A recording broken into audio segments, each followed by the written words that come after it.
Hi guys, tonight we are diving into a world where your breath turns into white mist before you even open the crooked wooden door of your thatched cottage. The night air bites your skin as though it has teeth, and the ground outside crunches stiff under your bare feet. Imagine that chill crawling up through your bones before you've even had your morning crust of bread. You probably won't survive this, not if you were suddenly dropped into a medieval village in the middle of a brutal winter. But tonight, I'll help you imagine how people actually did survive. So, before you get comfortable, take a moment to like the video and subscribe, but only if you genuinely enjoy what I do here. And let me know in the comments where you're listening from and what time it is for you right now. Now, dim the lights, and let's slip into a frozen dawn centuries ago. You open your eyes, and it's still dark.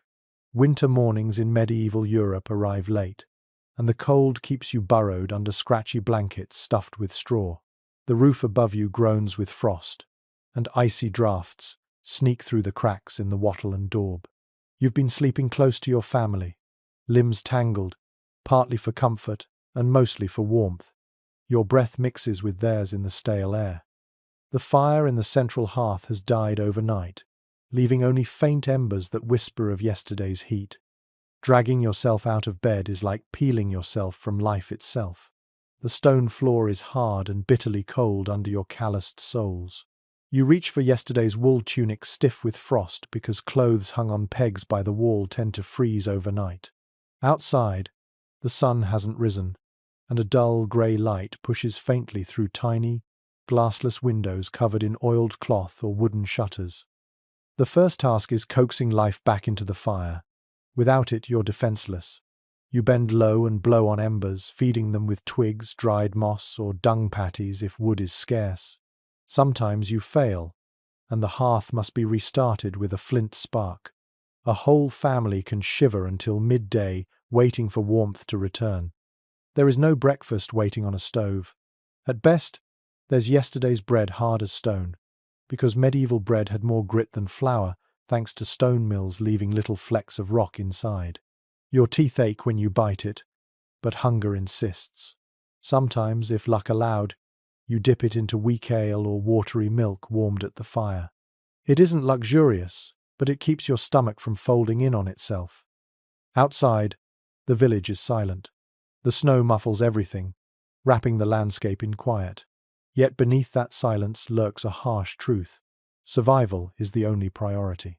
People step carefully, wrapped in wool and patched cloaks, heading toward barns to check if their animals made it through the night. Chickens huddle together, cows steam in their stalls, and sheep's breath rises in little clouds. The animals are life itself. Without their milk, meat, and manure, there would be no surviving this season. A mainstream historical fact here. In many parts of northern Europe during the Middle Ages, peasants spent nearly half the year in some form of winter, meaning preparation for cold weather was not a luxury, but an annual necessity. And then comes a quirky tidbit. Some villagers even smeared their faces with goose fat before heading outside, believing it would protect them against the biting frost. You might laugh now, but with no Vaseline or thermal scarves, you'd smear yourself too. The day trudges forward, and the grey sky rarely brightens. The fields are useless, covered in ice. Work shifts indoors, spinning, weaving, mending, sharpening tools. The smell of damp wool and smoky fires hangs over everything. When the weather allows, men go to the woods to scavenge for firewood, though disputes often break out. Was it legal to gather fallen branches in the Lord's forest? Historians still argue whether peasant families had more freedom in winter to bend the rules, since enforcement became harder when snow blocked roads. You find yourself moving slower than usual. The cold makes every task heavy, every breath sting. The soundscape is strange. The creak of snow underfoot, the occasional bark of a dog, the groan of timber straining against frost.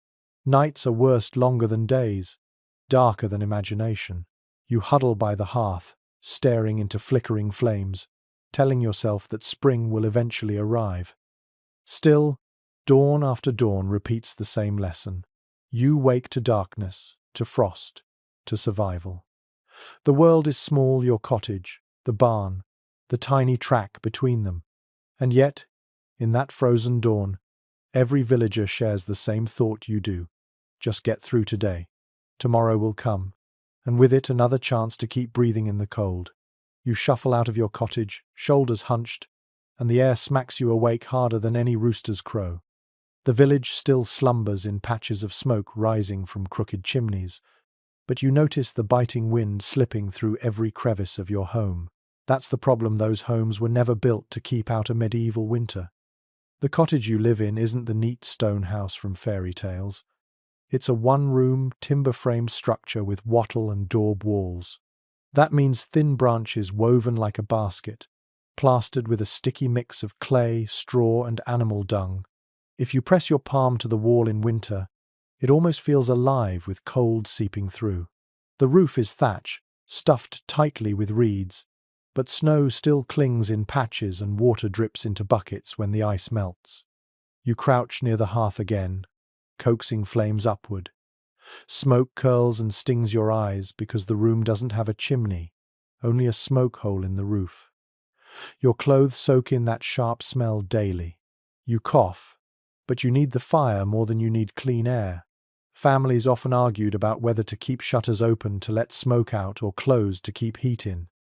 Either way, your lungs never catch a break. There's no glass in your windows, just scraps of greased cloth stretched across to let in a blur of light.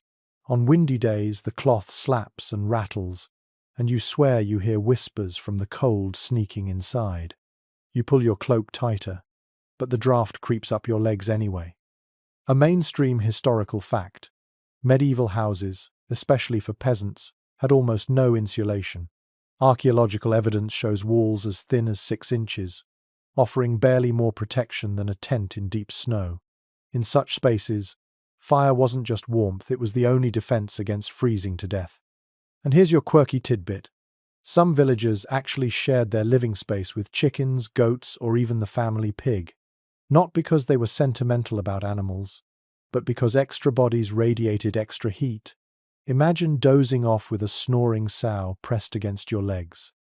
The layout is simple: beds along one wall, storage along another, and the fire pit in the middle. You might dream of privacy, but forget it. Children, parents, and sometimes servants all cram into the same smoky room. Even at night, the sound of someone coughing or snoring breaks through the crackle of fire. In the corner, the grain bin sits half empty, rats scratching for crumbs. The smell of mildew mixes with that lingering barnyard odor, reminding you how close your survival is tied to the animals you shelter. Walking outside again, you feel the wind slide down your collar, reminding you why the family bed is always more crowded in January. The houses in your village form a rough cluster, leaning against each other like weary travelers. Sometimes the timbers shift in winter storms, and neighbors wake to find entire walls sagging inward. Repairs must wait for warmer months, so you make do with props of wood, patching with straw stuffed in cracks. You may wonder if it was always this drafty. Some scholars suggest wealthier peasants might have plastered their walls smoother or hung woven tapestries to trap warmth. Others argue that even wealthier villagers lived with smoke-blackened rafters and damp, cold floors, because chimneys weren't common until the late Middle Ages. The truth probably lies somewhere in the middle. Historians still debate how much variation existed between poor cottages and the slightly better homes of prosperous farmers. You sit for a moment on a wooden stool, feeling it wobble on the uneven floor, and watch your breath curl in front of your face. Every inch of your house reminds you that survival in winter isn't comfort, it's simply enduring. When the wind howls through the cracks and rattles the shutters, you don't think of beauty or pride in your home. You just wonder if the roof will hold until dawn. The smell of smoke clings to your hair, your clothes itch with damp wool, and every time you bend down to feed the fire, you pray the sparks don't set the thatch roof ablaze.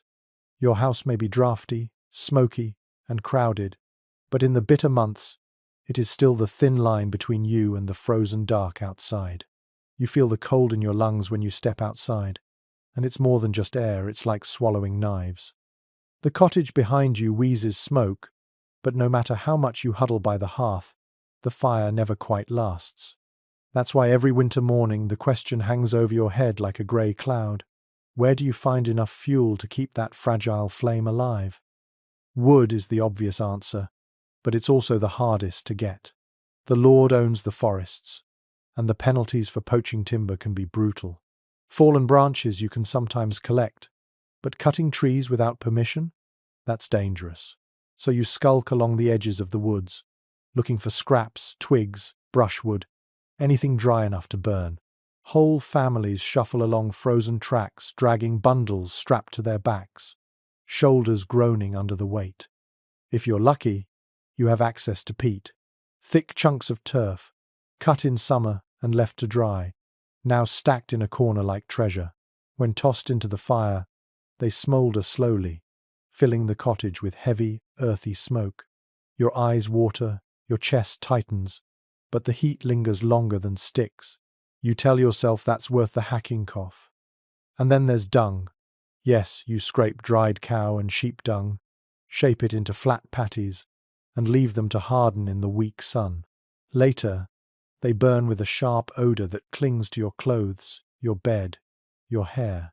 People wrinkle their noses, but nobody complains, because without dung fuel, winter nights would be darker and colder than you could bear. A mainstream historical fact. In much of medieval Europe, wood shortages were already pressing by the 13th century, especially in regions where forests had been cleared for farming. Peasants increasingly relied on peat and dung as substitutes for firewood, especially during long winters.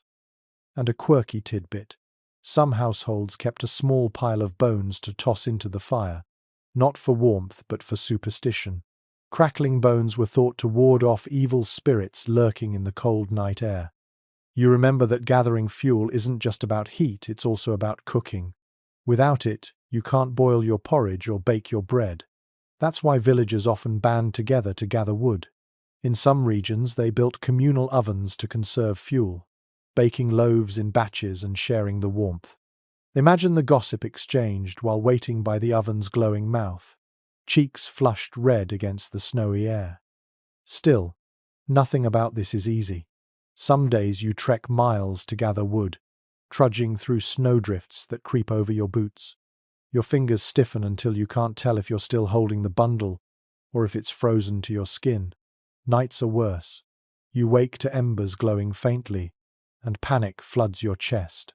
If the fire dies completely, relighting it could take hours. In those hours, frost sneaks into every corner, and you shiver uncontrollably. That's why families assign one person to stir the embers during the night, feeding them with twigs so the hearth never goes black. But how much fuel is enough? Scholars still puzzle over the actual consumption rates. Some argue peasants spent half their waking hours simply gathering and managing fuel, while others believe families were surprisingly efficient, stretching every bundle with skill passed down through generations. You drag another bundle through the snow, sweat sticking to your back despite the cold. Every creak of the sled feels like a heartbeat. Behind you, the cottage waits, its smoke drifting into the pale winter sky. Keeping that smoke rising isn't just comfort, it's a sign you're still alive, still clinging on through the season when nature seems determined to freeze you in place. By the time you reach your door again, your arms ache, your nose burns from the wind, and your lungs sting with icy air. You toss the wood into the corner with relief, knowing tonight you'll have at least a little fire. Tomorrow, you'll do it again.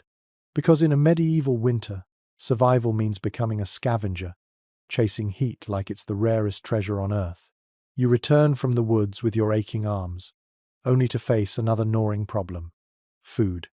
Fire may keep you alive through the night, but without something to put in your stomach, warmth alone won't carry you. Winter in a medieval village is when larders shrink, cupboards echo, and every meal becomes a small gamble. You glance toward the storage corner of the cottage, where barrels squat in the shadows like sentinels. One holds salted pork, its surface crusted white, the meat beneath grey and stringy from long preservation. Another is filled with grain, though weevils crawl in the kernels if you look too closely. There's a small pot of beans, and on a shelf above the fire hangs a rope of onions, shriveled to husks. It's not much, and it has to last until the earth softens again. Bread is the staple. You bake coarse loaves from rye or barley flour, often mixed with whatever filler you can find: peas, acorns ground fine, or chestnut meal if the harvest was kind. The result is heavy, sour, sometimes streaked with mold. You scrape the spots off and eat it anyway, because hunger rarely gives you a choice. Salt meat becomes the centerpiece of winter meals. In autumn, pigs were slaughtered, their flesh rubbed with salt and packed into barrels. The taste months later is sharp, salty, and chewy, often boiled to soften it. If you're lucky, you stretch it with cabbage or turnips from the root cellar. If not, the meat alone must do. A mainstream historical fact: most medieval villages depended heavily on preserving food in autumn to survive the months when fresh crops were impossible. Salting, smoking, and drying were the primary methods of keeping meat and fish edible until spring. But here's a quirky tidbit. In some places, people soaked stale bread in warm ale and called it sops. It was soft, filling, and surprisingly, beloved proof that even scraps could be turned into comfort food if you used your imagination. Of course, shortages creep in faster than you expect. Rats find the stores, nibbling holes in sacks. Mold spreads in damp barrels. Some families turn to scraping the bottom of flour bins earlier than others, and whispers begin about who has enough to spare. That tension never really leaves the air. You sit by the fire, breaking a crust in half, watching crumbs tumble into the ashes. Children cry more in winter, their stomachs growling through the night. Parents hush them, promising spring isn't far. You wonder if your stores will last. Historians still debate how common outright starvation was in the average winter. Some argue most villages prepared well enough to avoid deadly hunger, while others point to records of famine years, when frost or flood destroyed harvests and whole communities withered. The truth likely swings back and forth, depending on fortune, weather, and the mercy of stored food. The atmosphere inside the cottage thickens with the smell of boiling turnip soup, thin and watery but steaming hot. You sip, the heat comforting even if the flavor leaves much to be desired. Each spoonful tastes faintly of smoke, salt, and the faint bitterness of survival. Outside, the world remains locked in frost, but inside, you guard your barrels, your sacks, your precious shriveled onions. Every meal is measured, every bite counts. You don't eat to feel full, you eat to endure one more day, until the snow melts and the fields breathe again. You sit at the hearth, staring into the thin flame, stomach growling as the wind rattles your shutters. Grain stores look smaller each time you check. Salted pork is tougher and saltier by the week, and the cabbage hanging from the rafters has gone limp and sour.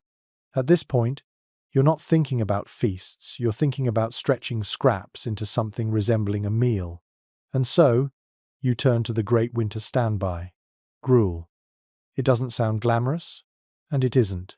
You take a handful of barley or oats, stir it into water, and let it bubble into a pale mush. If you're lucky, you add a splash of milk. On better days, you drop in a shred of lard, letting it melt and spread a faint richness across the pot. Most days, though, it's just water and grain, bland but filling enough to silence hunger for a short while. Chroniclers of the era mention how peasants relied on gruel during lean months, sometimes eating it for breakfast and again for supper. The trick wasn't taste, it was survival through bulk. You fill your belly with steaming porridge even if your body still craves meat. And here's the odd little detail. Gruel wasn't just food. Sometimes villagers used it medicinally, feeding it to the sick because it was soft and easy to swallow. Babies, elders, and anyone recovering from fever often lived on this slop for weeks. Imagine calling that comfort food. As you stir the pot, the smell of wet grain drifts through the smoky air. Children crowd around, eyes wide, bowls in hand, waiting for their share. They argue over which one gets the first ladle, knowing the top layer is warmest. You ladle out portions, watching the steam curl into the rafters, hoping it tricks everyone into feeling full. But how often did people eat meat alongside such gruel? The jury is still out among historians. Some evidence suggests peasants rarely touched flesh except on feast days, while other records hint that modest portions of bacon or salted fish were slipped in more often than once thought. The truth may lie in the unevenness of medieval life. One village flush with salted herring, another scraping mould from grain bins. You take a mouthful yourself, the texture lumpy, the taste faintly sour from the wooden pot. It sticks to your ribs but doesn't exactly thrill your senses. Yet, there's something soothing in its heat, a rhythm in spooning the mush into your mouth while the storm howls outside. At night, families fall asleep with bellies coated in porridge, dreaming of feasts that never come. And in the morning they boil another pot, because in winter a thin porridge is still better than nothing at all. The pot of gruel from last night sits congealed and grey, a reminder that food in winter is more about endurance than pleasure. Yet as dawn creeps over the frosted thatch, you reach for a different lifeline liquid, warm, and just intoxicating enough to dull the edges of hunger. Fermented drink. You might imagine medieval villagers clutching steaming mugs of hot cocoa or tea, but those luxuries wouldn't reach Europe until much later. Instead, the drink that carried people through the cold season was ale, cider, and in some regions, a weak, almost laughable beer. These weren't party beverages, they were survival tools. When water sources froze or turned foul, fermentation became the safest way to hydrate. So, when you lift a clay cup to your lips, it isn't indulgence, it's necessity. The process begins months earlier, in late summer or autumn. Barley or rye gets malted, mashed and boiled, then left to ferment in wooden barrels. Apples are pressed into cider, while honey diluted with water becomes mead if you're fortunate enough to have bees. By midwinter, your barrels are lined up like guards against thirst. You dip a ladle, pour into a cup, and drink. The taste is sour, earthy, sometimes bitter, but your body welcomes the warmth spreading down your chest. Records from the time reveal that ale was drunk daily, even by children, not because parents were reckless, but because the alcohol content was so low, it barely counted as intoxicating. Think of it more like liquid bread, a weak, frothy calorie boost that kept villagers trudging through endless snowy days. An amusing side note, sometimes the brew went wrong. Without modern controls, fermentation might turn your ale sour or your cider into something that tasted like vinegar mixed with smoke.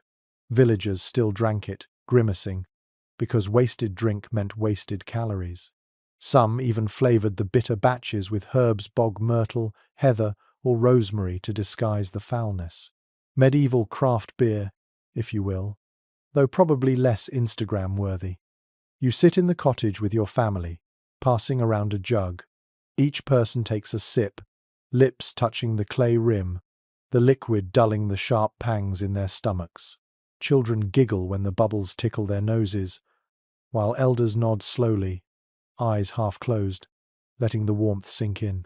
The hearth crackles faintly, and for a moment, everyone almost feels content. But how central was ale to peasant life? Researchers remain divided.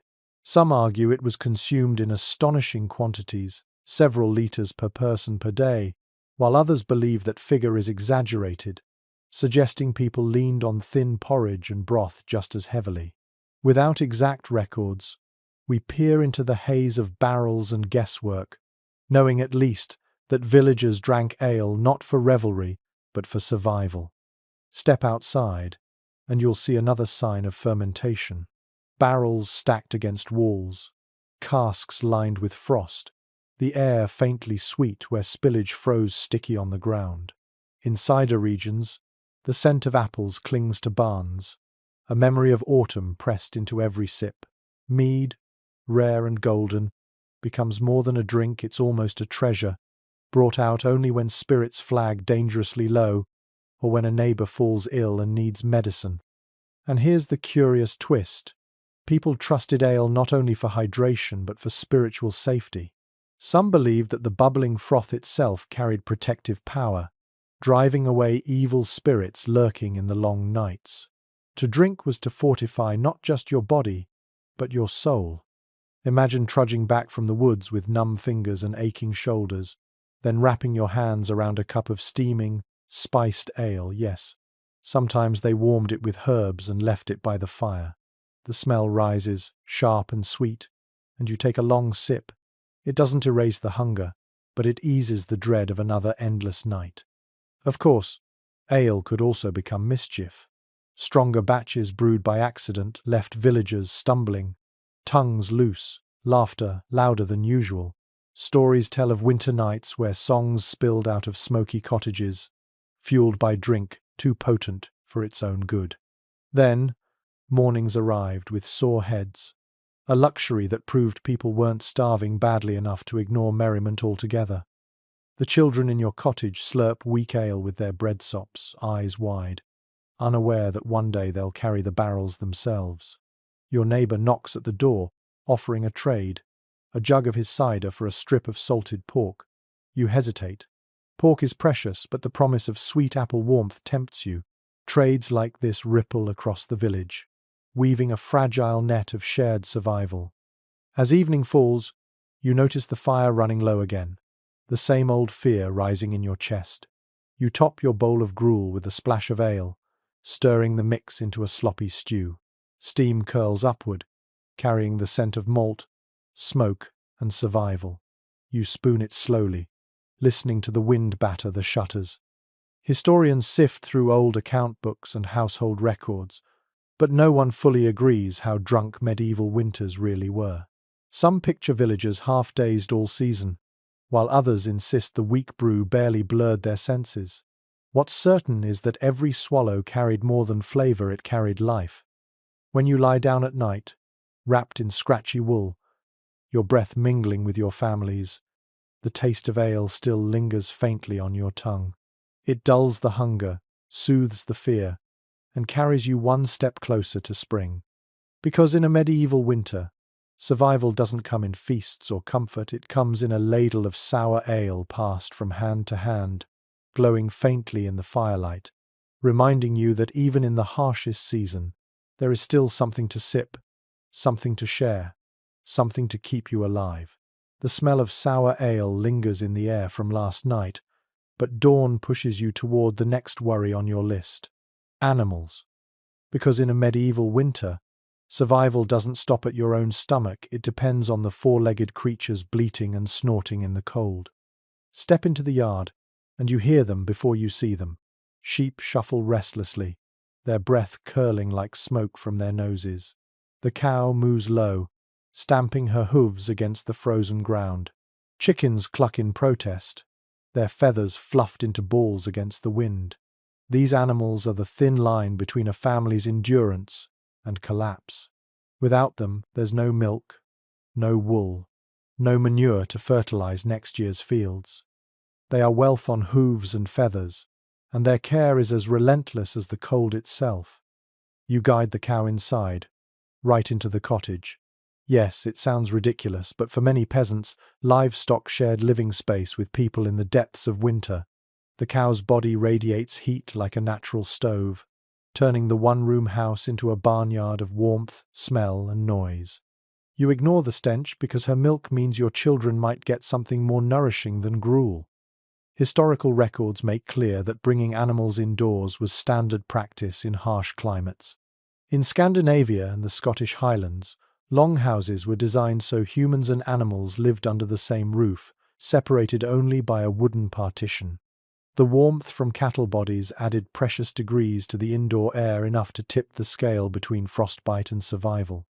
And here's one curious custom. Some households dressed their sheep in rough cloth coats during the worst frosts. It wasn't because people thought the animals looked stylish, but because shorn sheep, meant for spring shearing, needed the extra layer to keep from dropping dead in the snow. Picture a yard full of sheep wearing medieval sweaters, odd but practical. You scatter hay from a bundle in the corner. The hay smells dusty and faintly sweet, a memory of last summer's fields now being rationed mouthful by mouthful. Each forkful tossed into the trough feels like pulling gold from your stores. Too much, and you'll run out before spring. Too little, and your animals weaken, giving less milk or meat. The math is brutal, and the margin for error is razor thin.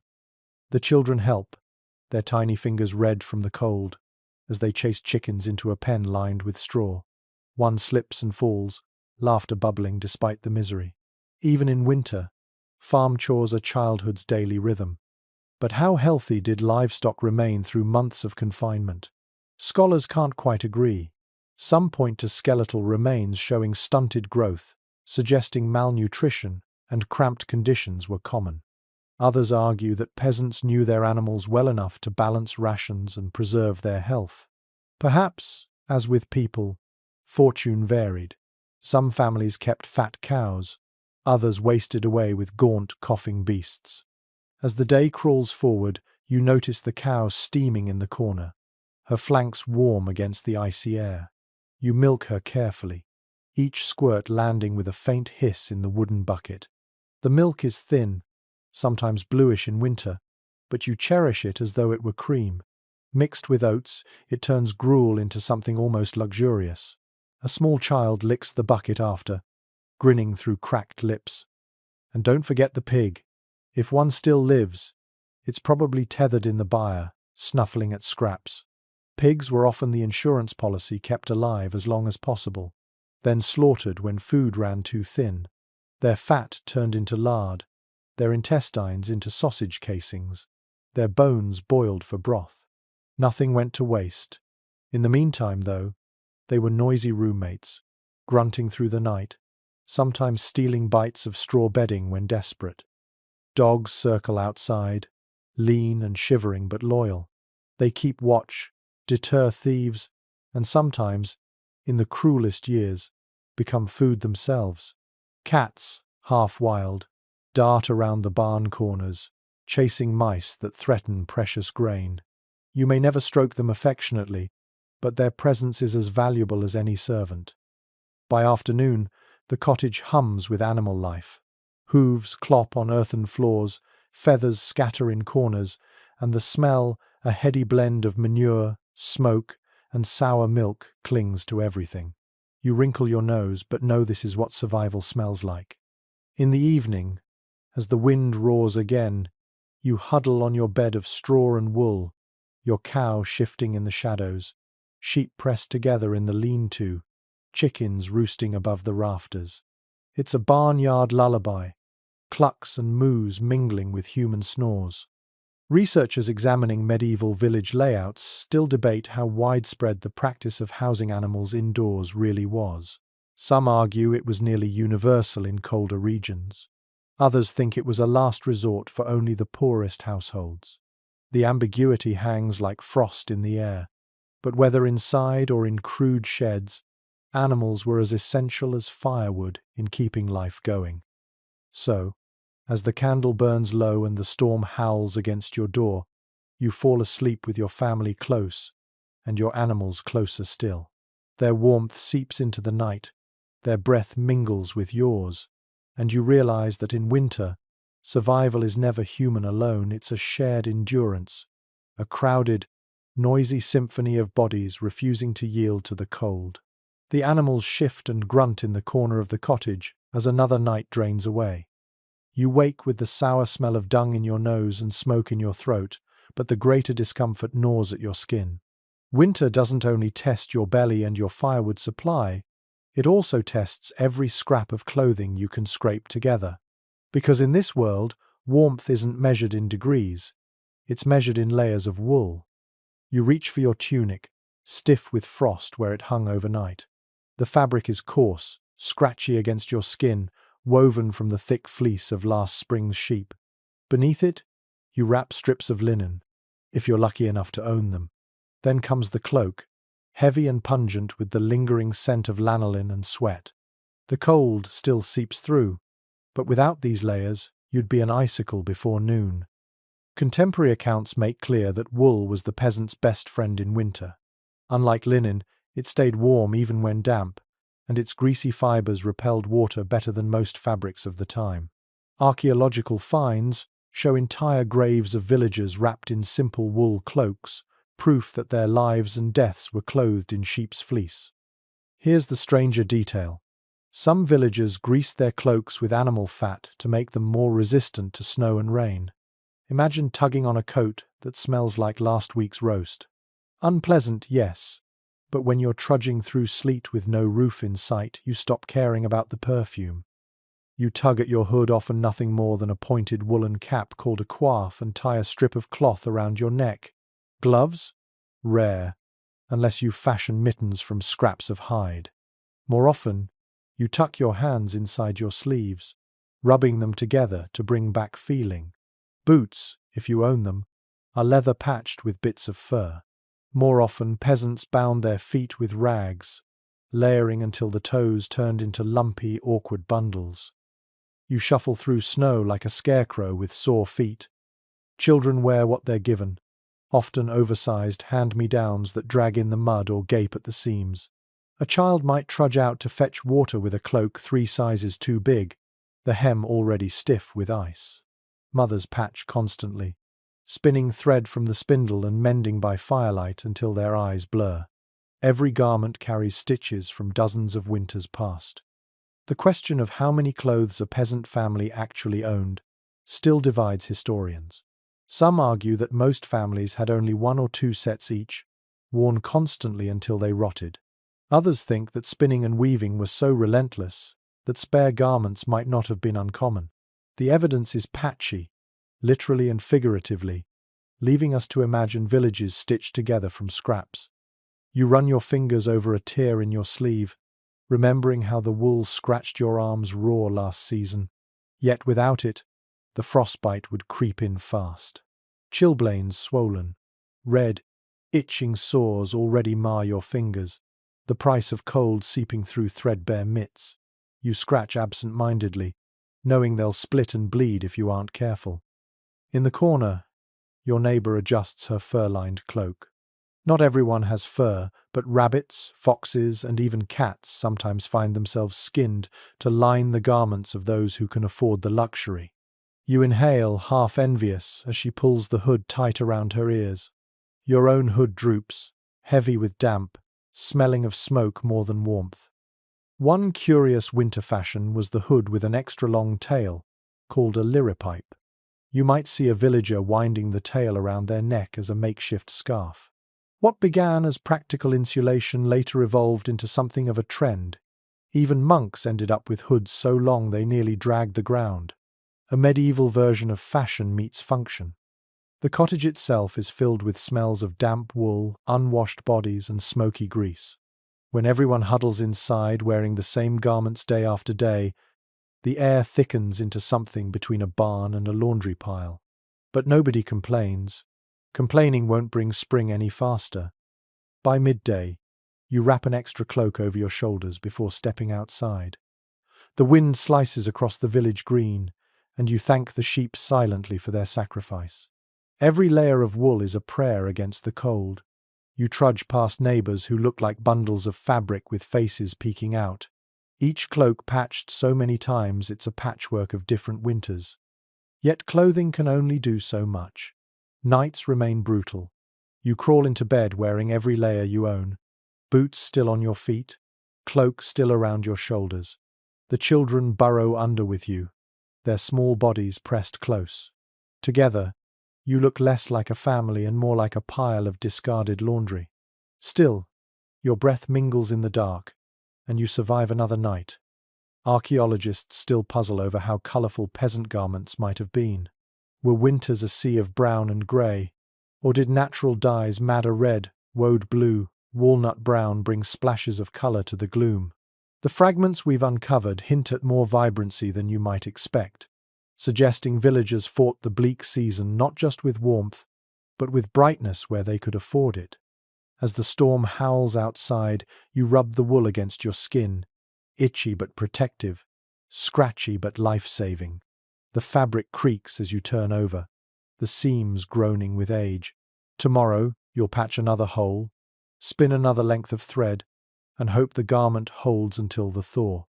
Because in a medieval winter, Your cloak isn't just clothing, it's your shield, your blanket, your survival stitched together, frayed but stubborn, like you. The night stretches long, the wind rattling the shutters until you swear the whole cottage might blow into the sky. You've wrapped yourself in every scratchy layer of wool you own, but the real question is how to endure the long hours of darkness. The answer, as it turns out, is simple. Everyone piles together and shares what little warmth the human body can produce. Beds in a medieval peasant home aren't what you'd call inviting. Forget feather mattresses and clean linen sheets. Instead, you settle into a wooden frame filled with straw or reeds, sometimes stuffed into a cloth sack, sometimes just piled loose beneath you. The straw rustles each time you turn, and before long, it grows damp with sweat, spilt ale, and whatever vermin creep in. Mice nibble nearby crumbs, fleas hop gleefully in your blanket. You sigh, scratch, and roll over, but you don't complain. A bed, even one alive with pests, is still a place to lie down. By now, the entire family has squeezed onto the same bed platform. Children sprawl sideways, feet in your ribs. Your spouse curls against your back, breath warm on your neck. Sometimes even the servant or grandmother wedges in, until the bed resembles a heap of logs crammed together for the fire. It's noisy, sweaty, and crowded, but in a cottage where frost snakes through every crack, proximity is survival. Medieval records make clear that communal sleeping was normal for peasants, and not only among family. Travelers, servants, even neighbors might share beds when space was short. A bedfellow wasn't necessarily romantic, just practical. To sleep alone in winter was to waste heat, and wasted heat meant risk. And here's one strange little note. Some families even tucked their chickens into the corners of the bed. The clucking birds gave off small bursts of warmth, and besides, nobody wanted their prized layers freezing to death in the night. Imagine trying to sleep while a hen occasionally pecked at your toes. You shift under the blankets, the wool itchy and the straw poking your skin. The fire on the hearth sputters low, but you don't rise to tend it not when you're pinned between two children and the cow snorts softly from her stall nearby. The room smells of smoke, sweat, and livestock, but somehow it becomes a lullaby. Your mind drifts in and out of sleep, the darkness heavy but shared. But did every peasant sleep this way? Scholars disagree. Some argue that most cottages had only one main sleeping space, while others suggest that lofts or side platforms allowed for more separation. The surviving descriptions vary, leaving us to wonder how much intimacy or awkwardness filled those long winter nights. Sleep itself comes in fits. Without clocks, you wake naturally in the middle of the night. Medieval villagers often experienced segmented sleep, a first slumber followed by a wakeful hour or two, then a second round of dozing. In those dark interludes, you stir the embers, whisper prayers, or, if you're restless, slip outside to relieve yourself in the snow. The stars blaze so brightly in the frozen sky that it almost hurts your eyes. You return, nose dripping, toes numb, diving back into the family heap like a swimmer into warm water. The bed creaks, straw rustles, and someone coughs. Children squirm and mumble in their sleep. A baby whimpers, soothed quickly by milk. Even in slumber, the night is full of sound, an orchestra of breathing, snoring, shuffling bodies. You sigh into the dark, grateful that noise means life. Silence would mean otherwise. Sometimes, if spirits are high, the bed becomes a place of whispered stories, old folk tales about saints, spirits, or heroes who braved winters worse than this. Children listen wide-eyed, their heads nestled against shoulders, while adults chuckle softly. The bed, however cramped, becomes a theatre of survival. Every tale, a way of warming minds when bodies are cold. And don't forget the bugs. Fleas, lice, and bedbugs thrive in straw bedding. No matter how often you shake the mattress or spread it in the weak winter sun, they return. You scratch until your skin burns, muttering curses, but the pests win every time. Some villagers even scattered aromatic herbs, lavender, mint, or tansy into their straw in the hope of keeping vermin away. The smell may have been soothing, even if the bugs mostly ignored it. You dream in fragments, broken by the fire's crackle or the cow's snort. Dreams of summer meadows, of bread fresh from the oven, of sunlight that doesn't sting your eyes with frost. Then you wake again to the real world. A crowded bed, smoky rafters, and the certainty that morning will bring another day of chores in the cold. Historians continue to puzzle over whether communal sleeping strengthened bonds within families or tested patience to its limits. Did it create comfort, or did it breed resentment? The truth, as always, likely depends on the family, the village, and the particular winter. But one thing remains certain. Without shared warmth, few would have lived to see spring. So you burrow deeper into the heap, ignoring the straw poking your neck and the child's icy feet against your thigh.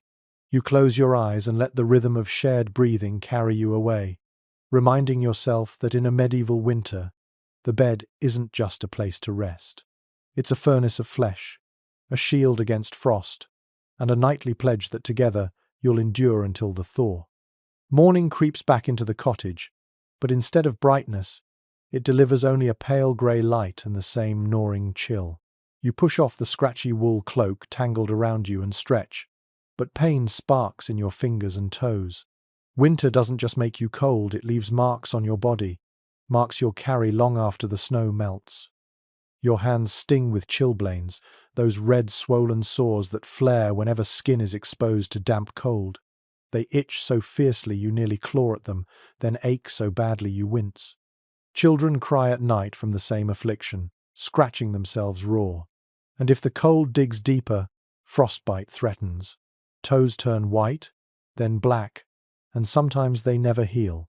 In a village with no surgeon, losing a toe is a quiet tragedy, accepted almost as routine. Chroniclers left blunt notes about these afflictions, describing winters when villagers limped from frostbite or wrapped their hands in rags to keep working. The pain wasn't hidden, it was a daily part of life. And here's a grim little side note. Some believed rubbing snow on frostbitten flesh could cure it. Imagine the cruel irony, treating cold injury with more cold. Sometimes it revived circulation, but just as often it worsened the damage. The fire helps, though barely. Smoke stings your lungs, leaving a rattling cough that never quite goes away. Winter illnesses spread easily in cramped cottages. One child sneezes, and soon the whole family is sniffling. Colds linger, fevers rise, and you watch the weak grow weaker. Herbal remedies are all you have. Garlic tucked under pillows, honey smeared on throats, hot stones pressed against aching bellies. But were winter deaths more common from cold or from disease? Scholars remain divided. Some argue exposure killed more peasants than illness, while others insist the crowded, smoky conditions made respiratory infections the true killer. The evidence blurs, just as memories of each hard winter blended into one long struggle. You stir a pot of weak broth, steam curling upward as though trying to chase away despair.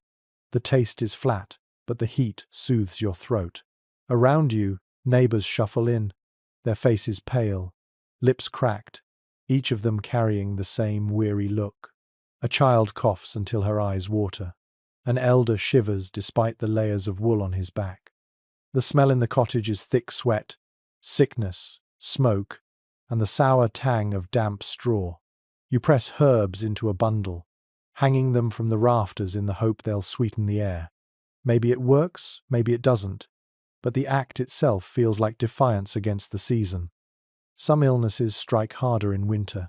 Fevers flare, coughs deepen, joints ache worse in the damp.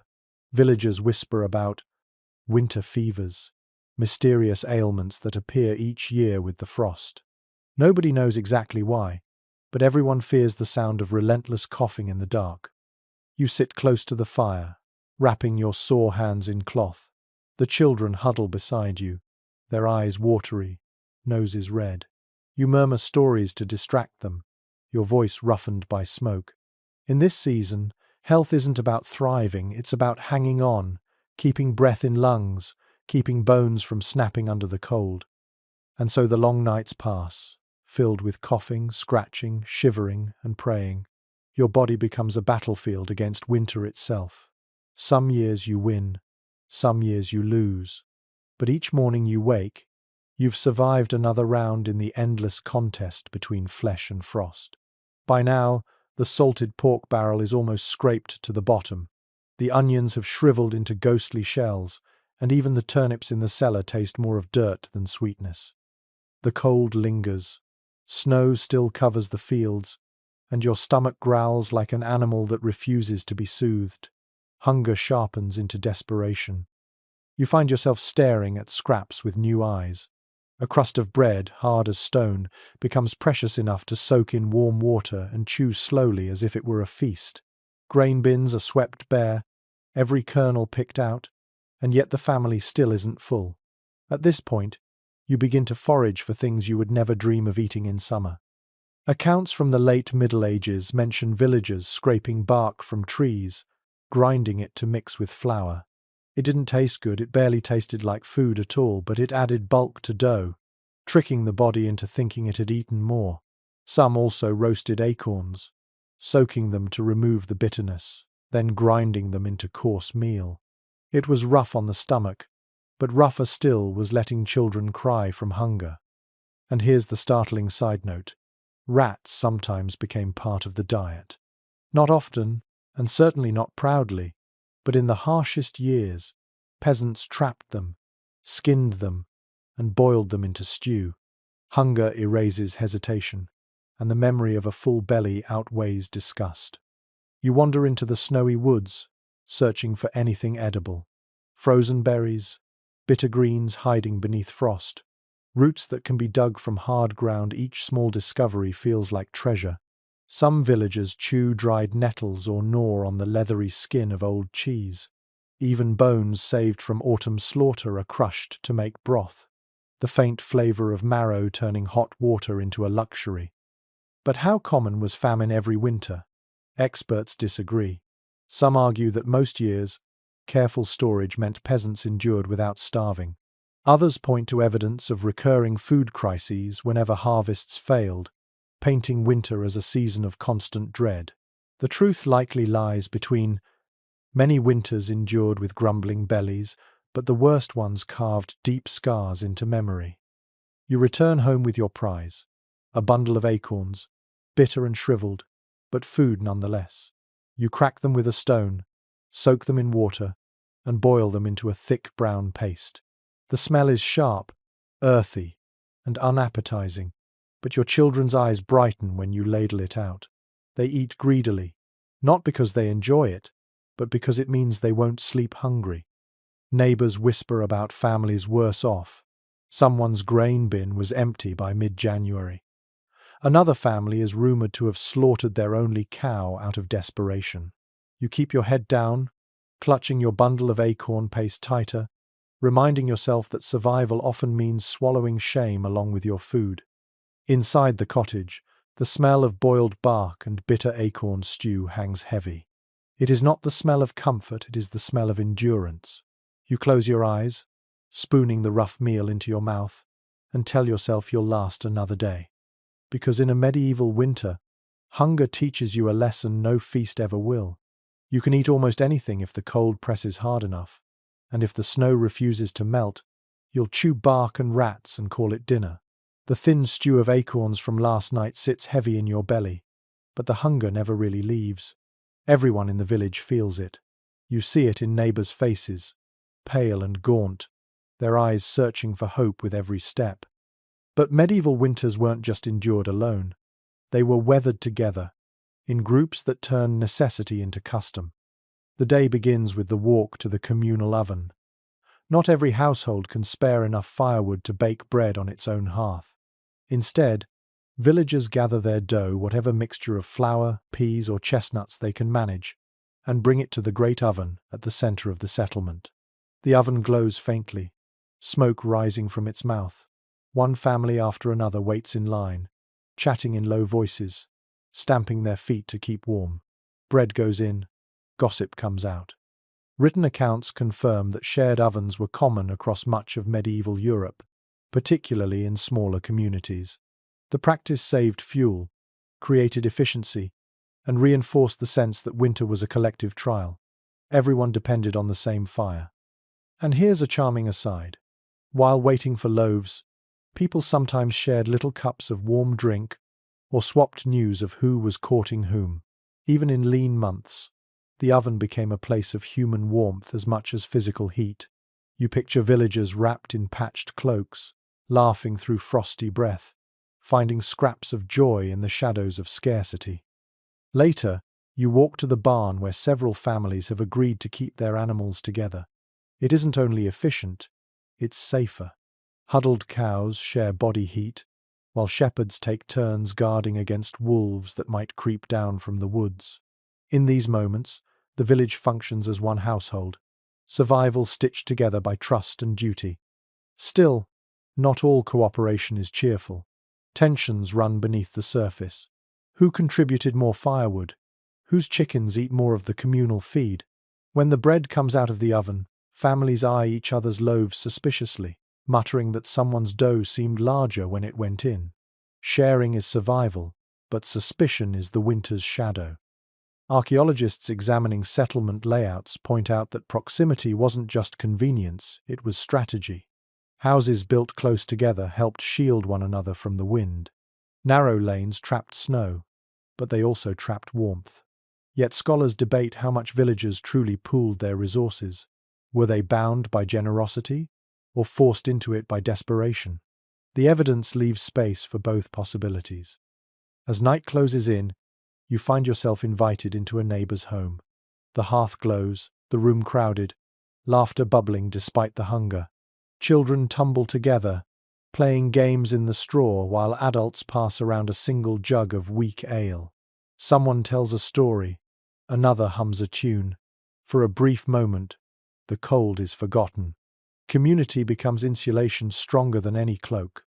You step back into the dark later, cheeks flushed from warmth and company. The snow crunches underfoot, but the silence of the village no longer feels so heavy. Behind every shuttered window is another family, another fire, another pot of gruel stretching thin. You realize that the only way anyone makes it through the winter is by leaning on each other, sharing not just food and fire, but presence. Because in this season, survival isn't measured only by what you hoard. It's measured by who will open their door when the night feels longest, who will share their oven when your firewood runs out, and who will sit beside you, gossiping, while the bread bakes slowly in the glow. The days blur together now, one grey morning after another, one thin supper after the last. Yet through it all, the rhythm of religion beats steadily, dictating when you eat, when you fast, and even what you're allowed to chew when supplies already run low. Faith is more than comfort here. It is a calendar, a rationing tool, and sometimes a cruel master. You know the rules. On Fridays, meat is forbidden. During Lent, 40 days stretch on with fasting that bites harder than frost. Villagers scrape together meals of fish, beans, and flatbread, even when salted pork still sits temptingly in the barrel. Monks thunder in sermons about the dangers of gluttony, reminding everyone that hunger is holy. You chew your bland pottage and try to believe it. Contemporary church records make plain how detailed these food laws were. Whole communities structured their diets around fast days, abstaining from meat for nearly a third of the year. In winter, when bellies already groaned with emptiness, the rules must have felt especially heavy. And here's the curious twist. Loopholes flourished. In some regions, villagers convinced themselves that beaver counted as fish after all, it had a tail and lived in rivers. So roasted beaver tail appeared on the tables of those lucky enough to catch one, eaten guilt-free during Lent. Elsewhere, barnacle geese were said to grow from driftwood, making them acceptable as not quite birds. Medieval creativity in bending fasting rules was as inventive as it was desperate. You kneel in the chapel, breath misting in the frigid air. Candles flicker against stone walls, casting shadows as the priest chants prayers. Around you, neighbors cough and sniffle, their hollow cheeks lit by wavering light. The scent of incense battles with the smell of damp wool, creating a mingled fog that makes you sway with drowsiness. Religion doesn't pause for cold, it marches on. But how strictly did ordinary peasants obey fasting rules in practice? Researchers remain split. Some argue that the church enforced them harshly, with penance demanded for every slip. Others believe villagers quietly bent the rules when hunger grew unbearable, eating scraps of forbidden meat behind closed shutters. The truth may be as grey as the winter sky, part obedience, part quiet rebellion. Even feast days were double-edged. Christmas or Epiphany promised celebration, yet the food often had to stretch to cover the entire village. Families scraped together their best offerings, an extra loaf, a joint of pork, a jug of cider, and shared them in communal meals. For one night, hunger eased, songs rose into the rafters, and children's eyes lit up at the rare sight of honey cakes. The next morning, though, you returned to your thin gruel, the contrast sharper than the frost outside. Back home, you try to cook within the rules. A pot of beans bubbles on the hearth, flavored with a pinch of herbs dried last summer. The children frown at the lack of meat, but you hush them, reminding them that fasting brings blessings. In truth, you know blessings won't still the growl in their bellies. Still, repeating the words brings you comfort too, as if holiness can fill the gaps where food fails. As you swallow the bland meal, you hear bells toll faintly from the church. They mark the hour, the day, the never-ending march of time. Religion shapes not only how you eat, but how you measure each long winter moment.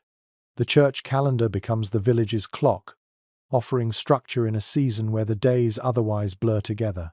So you sip your bean broth, chew your crust of rye, and bow your head in prayer.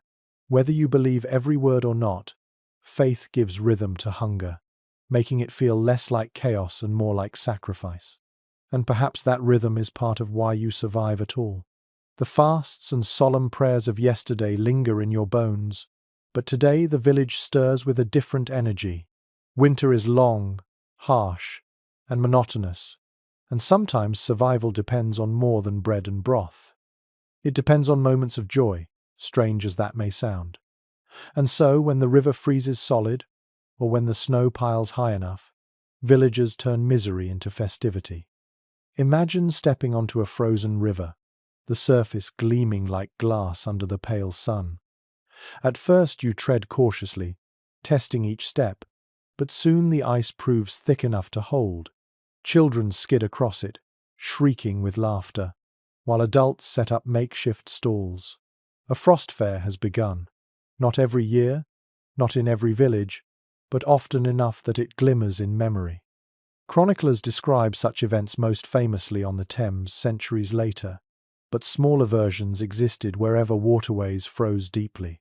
Stalls of roasted chestnuts, rough ale, or hand-carved trinkets appeared overnight, transforming a frozen surface into a bustling market. For a moment, winter turned festive rather than cruel. And here's one curious flourish. Villagers sometimes roasted eels on the ice, their oily flesh crackling in the open air, eaten with numb fingers as people stamped their feet for warmth. Hardly luxury dining, but novelty enough to etch the day into memory. You join in, shuffling awkwardly on the ice. Your boots slide, your arms flail, and you laugh despite yourself. Music rises, perhaps just a drum and a pipe, the simplest of bands, but the sound carries across the frozen fields.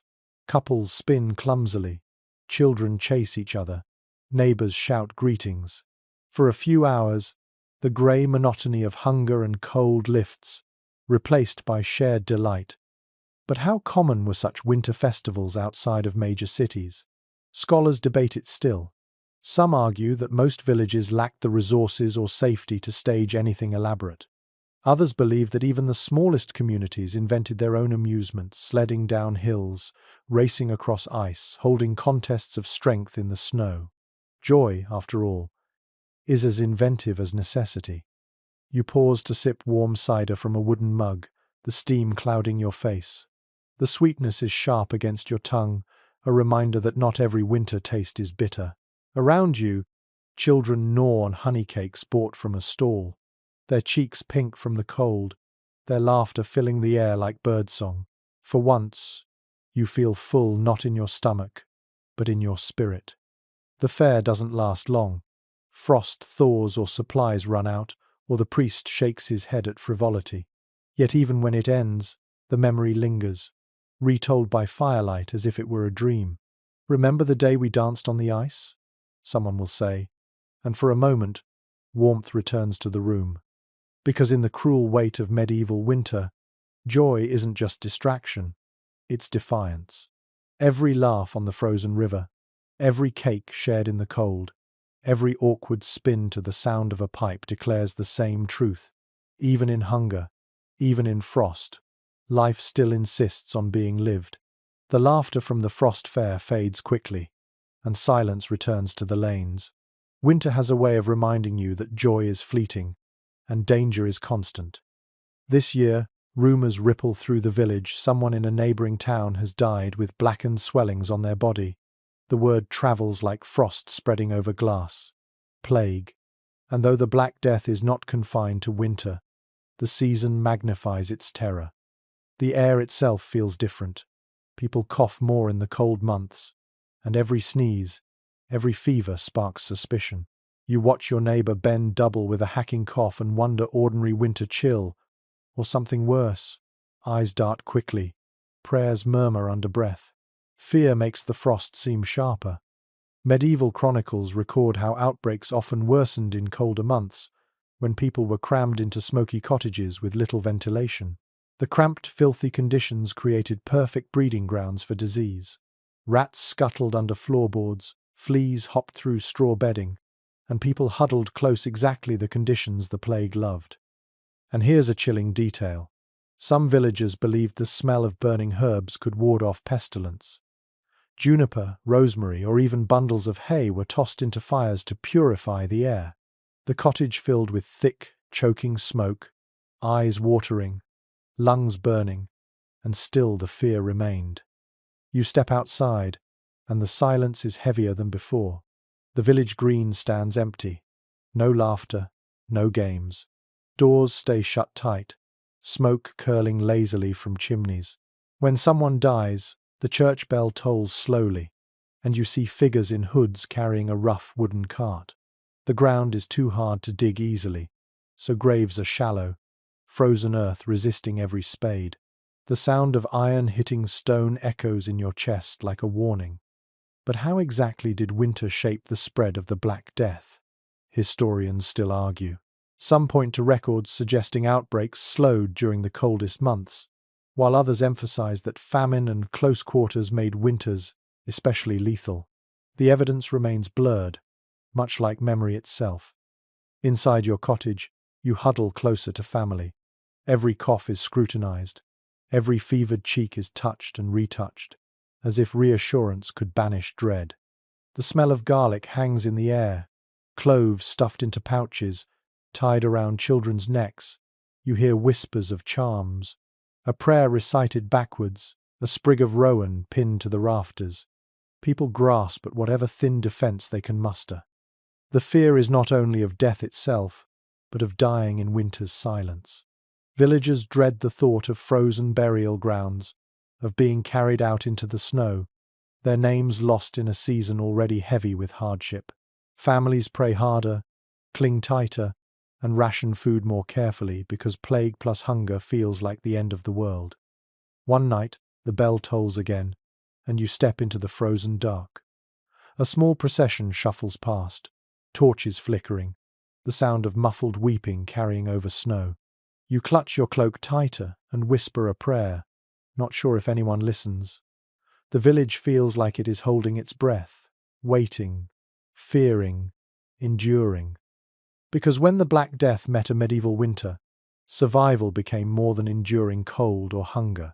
It became the act of waking each morning, coughing into your sleeve, and praying it was only the smoke in your lungs and not the shadow of death taking its turn at your door. The dread of plague lingers in your chest, but life insists on pressing forward, especially for the children of the village.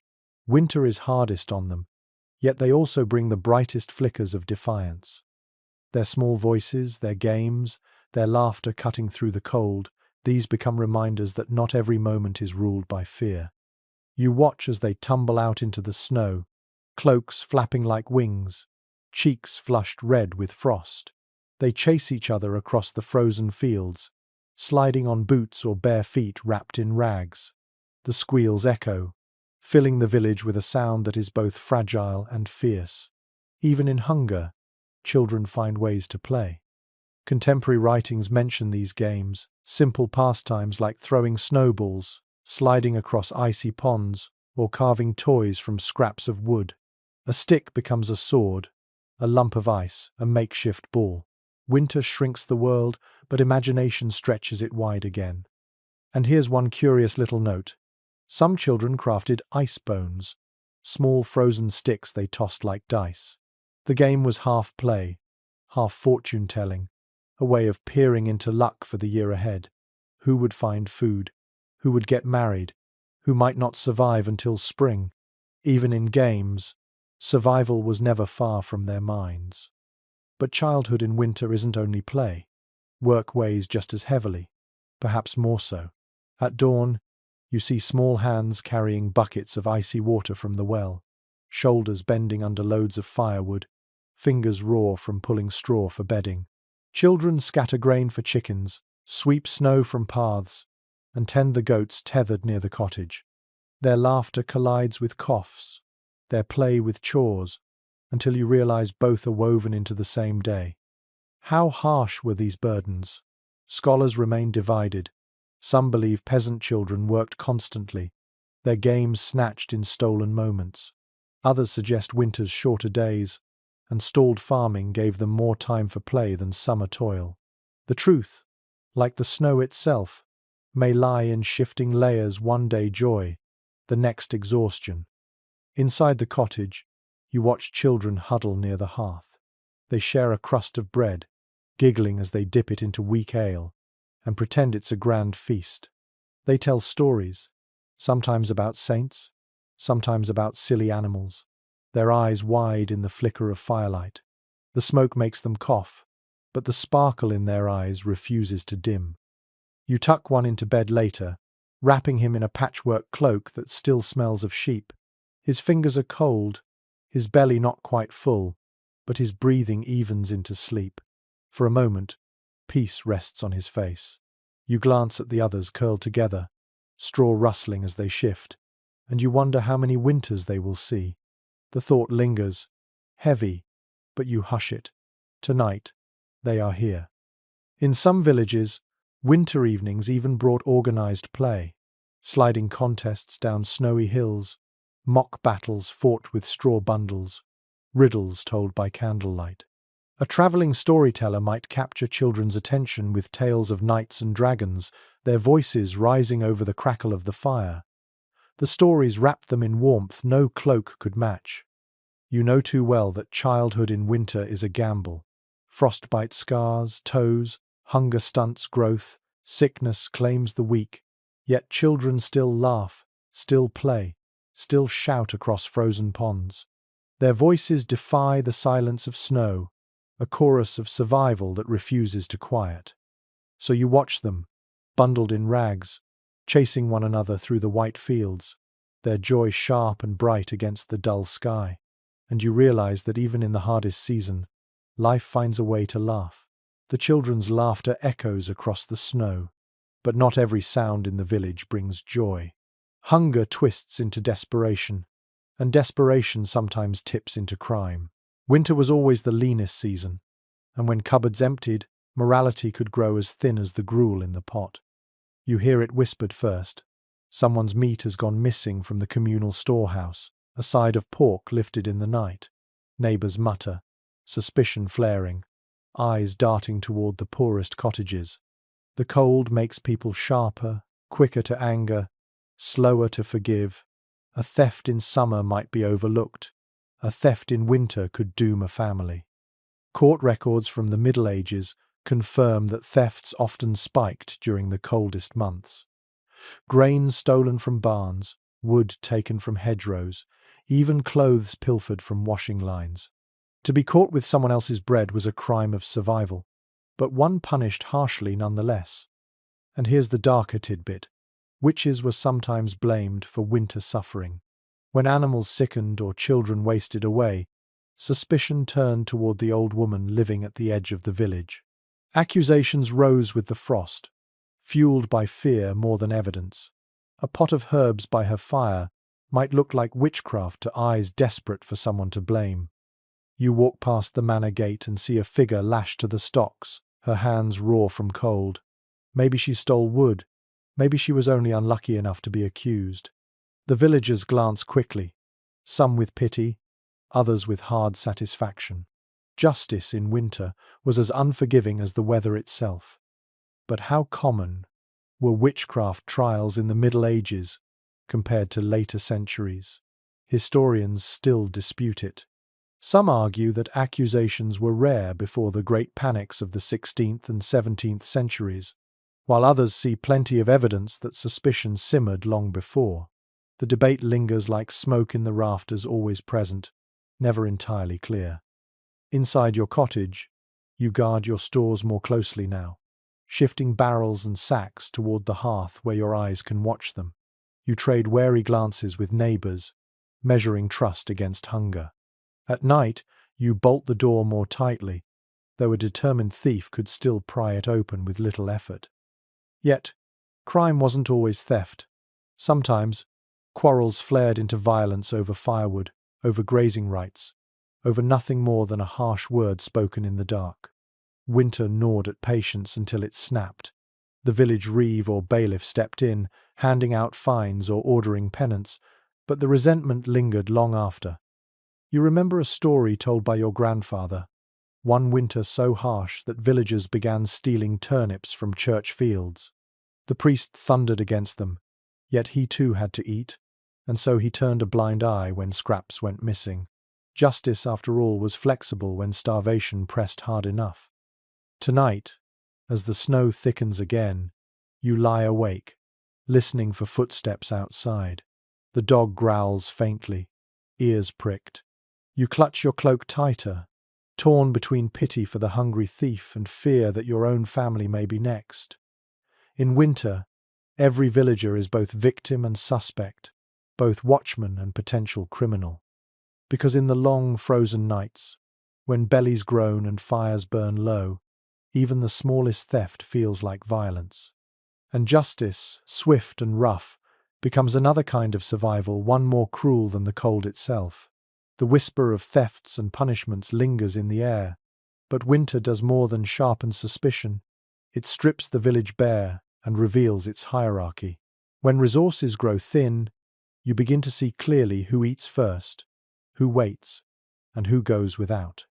The manor looms at the edge of the settlement, its stone walls rising above the sagging cottages. Inside, the lord's household sits by a larger fire, wrapped in finer furs, their tables still holding bread, cheese, and salted meats. Meanwhile, in your one-room home, your family stares into a pot of watery broth. The contrast stings as sharply as the cold.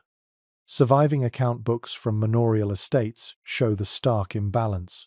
Lords stored greater reserves of grain and meat, and while peasants contributed through rents, labor, and taxes, they often had to beg for relief in famine years. To stand outside the manor gate in winter, clutching your cap in numb fingers, was both humiliation and necessity. And here's the telling little note. When the lord's family feasted, leftovers sometimes went to the servants, bits of pie crust, gnawed bones, scraps of pudding. For a starving peasant allowed into the hall, those scraps tasted like miracles. A dog licking grease from the floor might be your rival in that moment. Back in the village, the hierarchy tightens. Families with larger fields or more animals ration their food more carefully. They may lend grain or seed to neighbors, but always at a price, to be paid back in labor come spring. Those with nothing to spare grow weaker, their children thinner, their patience shorter. How rigid was this pecking order? Scholars differ. Some argue that communities were more egalitarian than we imagine, with neighbors supporting each other in crises. Others emphasize the harshness of feudal dues, where the poor bore the heaviest burdens. The truth, as usual, shifts with region and circumstance, but inequality never disappeared entirely. At the communal oven, you notice the differences. One family's loaf rises thick and golden, Yours looks flat and grey. People glance but say nothing. The silence is louder than words. Hunger levels everyone, but wealth still decides who sleeps easier. Inside your cottage, you hear talk of gifts given to the manor in exchange for mercy. A chicken handed over, a sack of beans, a promise of extra labour when fields thaw. The Lord's charity is praised from the pulpit, yet you know it is less generosity than a transaction. Survival for the poor is always borrowed, never owned. Even among peasants, hierarchy shows itself. The reeve, chosen to oversee village labour, might eat a little better than his neighbours. A prosperous farmer might still keep a small stash of salted pork while others chew bark. You watch the small distinctions closely, because they determine who coughs through the night and who still has enough fat to keep warm. And yet, resentment rarely spills over openly. Winter is too heavy to waste energy on rebellion. Instead, it simmers quietly in mutters, in side glances, in the bitter joke told by the hearth. You know the inequality, you feel it, but survival demands patience. Spring will bring labour dues, harvest will bring tithes, and the cycle will continue. So tonight, you huddle in your straw bed, the growl in your stomach louder than the wind outside. You picture the manor hall, where candles still burn, and trenches of meat are passed hand to hand. You swallow your envy along with your thin broth. Because in winter, hierarchy isn't just social. It's survival written plainly in who eats and who waits. And you, like so many others, wait hoping your turn comes before hunger has the last word. The hunger sharpens, and so does the awareness that not everyone in the village bears the weight equally. Beyond the reeve or the prosperous farmer, the true balance of power lies just up the hill, the manor. Its stone walls rise like a fortress of plenty, a reminder that while you ration scraps, the Lord and his household eat by candlelight at long wooden tables. On a bitter morning, you trudge past the gates and see servants carrying sacks of grain from storerooms large enough to make your own cottage look like a cupboard. Smoke drifts lazily from the manor's chimneys, not the thin cough of brushwood but the steady plume of seasoned logs. Inside, fires roar bright. The warmth you crave billows endlessly for those within. Estate records from across Europe reveal how lords often kept extensive stores of wheat, salted meats, cheese, and ale. These weren't just luxuries, they were insurance, amassed from rents and dues paid by peasants like you. When famine struck, lords could survive comfortably while their tenants begged. It was a system built on imbalance, as visible in winter as snow on a roof. And here's a bitter little irony. Sometimes, the lord distributed alms at the church gate, scraps of bread, a ladle of porridge, a few coins dropped into a trembling hand. Chroniclers describe villagers praising their lord's charity, but you know it is your own labour, your own tithes, turned back to you in fragments. You shuffle home, stomach tight, and hear whispers about those who went to the manor to beg. Some returned with a sack of barley, others with nothing but a sharp rebuke. The gatekeeper's mood might decide whether your family eats. You realize that winter is not only about endurance, it's about negotiation with those who sit higher on the ladder. But were lords always miserly? Researchers still differ. Some argue that noble households hoarded food, tightening their grip on dependents. Others note accounts of genuine generosity, where lords opened their granaries during famine to keep villages alive. The evidence remains patchy, and perhaps, like everything in winter, the truth shifted with each estate, each year, each personality. Inside your own home, the inequality weighs heavy. The children ask why the manor lights glow brighter than the village fires. You hush them, telling them stories of saints and kings who will reward patience. But your voice falters. You know that when spring comes, you'll return to the Lord's fields, bent under his plough, paying him back for every scrap he gave. Survival itself becomes another kind of rent. At the communal oven, the difference shows again. The steward from the manor arrives with dough made from fine white flour, rare and soft, while your family's coarse rye loaf cracks like stone. People glance at the steward's loaf, envy tugging at their hearts. But nobody dares speak. To mock the Lord's bread is to risk your own. Evenings grow darker, the wind sharper. You picture the manor hall again, tables heavy with trenchers, laughter echoing under timber beams, a minstrel strumming by firelight. Then you glance at your own hearth, one pot of turnip broth, steam rising faintly, silence broken only by coughing. The contrast aches as much as hunger itself. And yet, resentment doesn't boil over into rebellion, not in the depths of winter. Everyone knows the truth. Without the manor's protection, the village would be weaker against raiders, wolves, or worse. The Lord's storehouses may make you bitter, but they also form the safety net you cannot cut away. It is a cruel balance, one reinforced every time your belly growls while his hall feasts.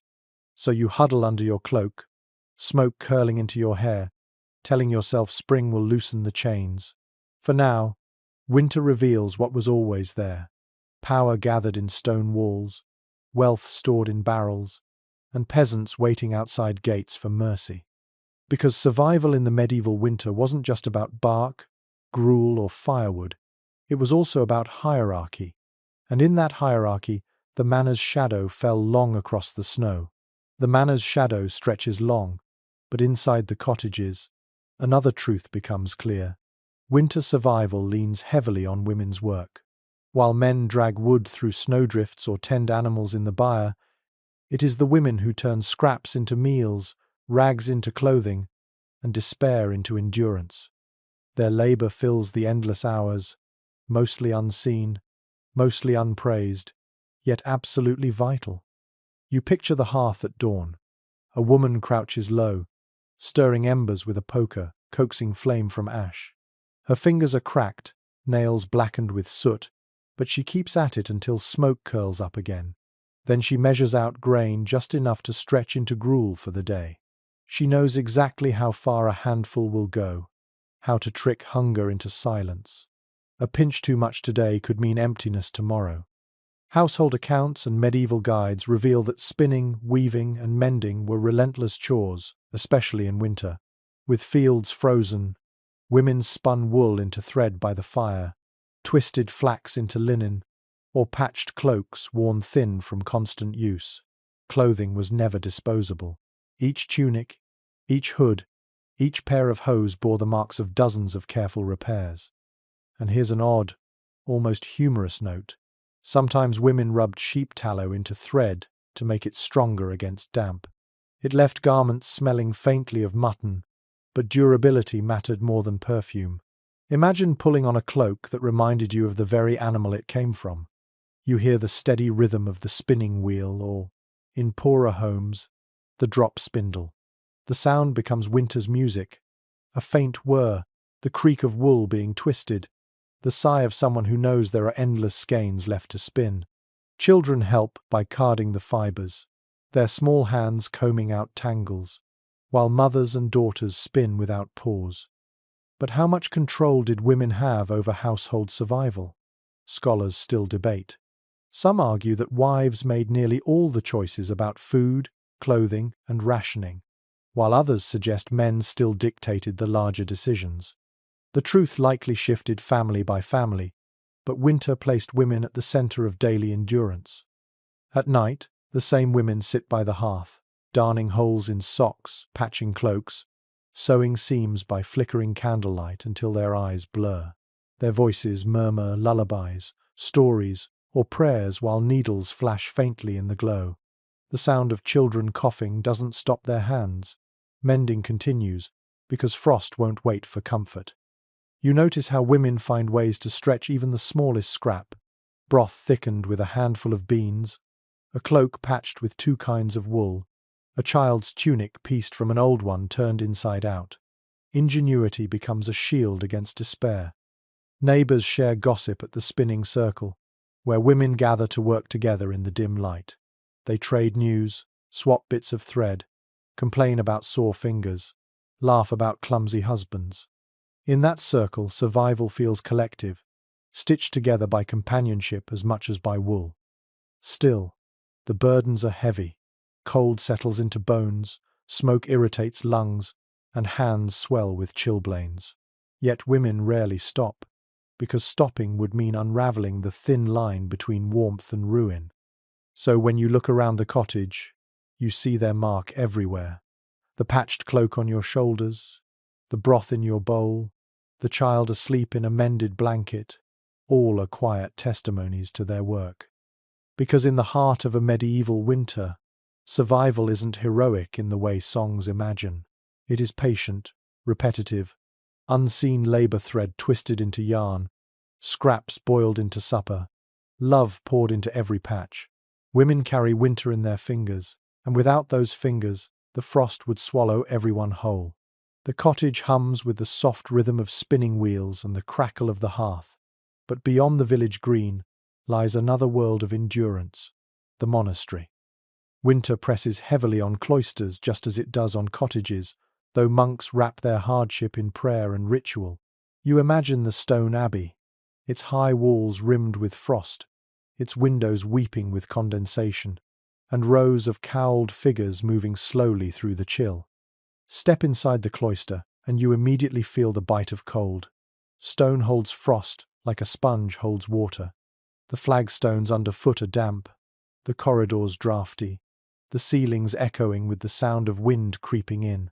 Monks shuffle in woolen habits, their feet clad in simple sandals or boots, breath visible as they chant.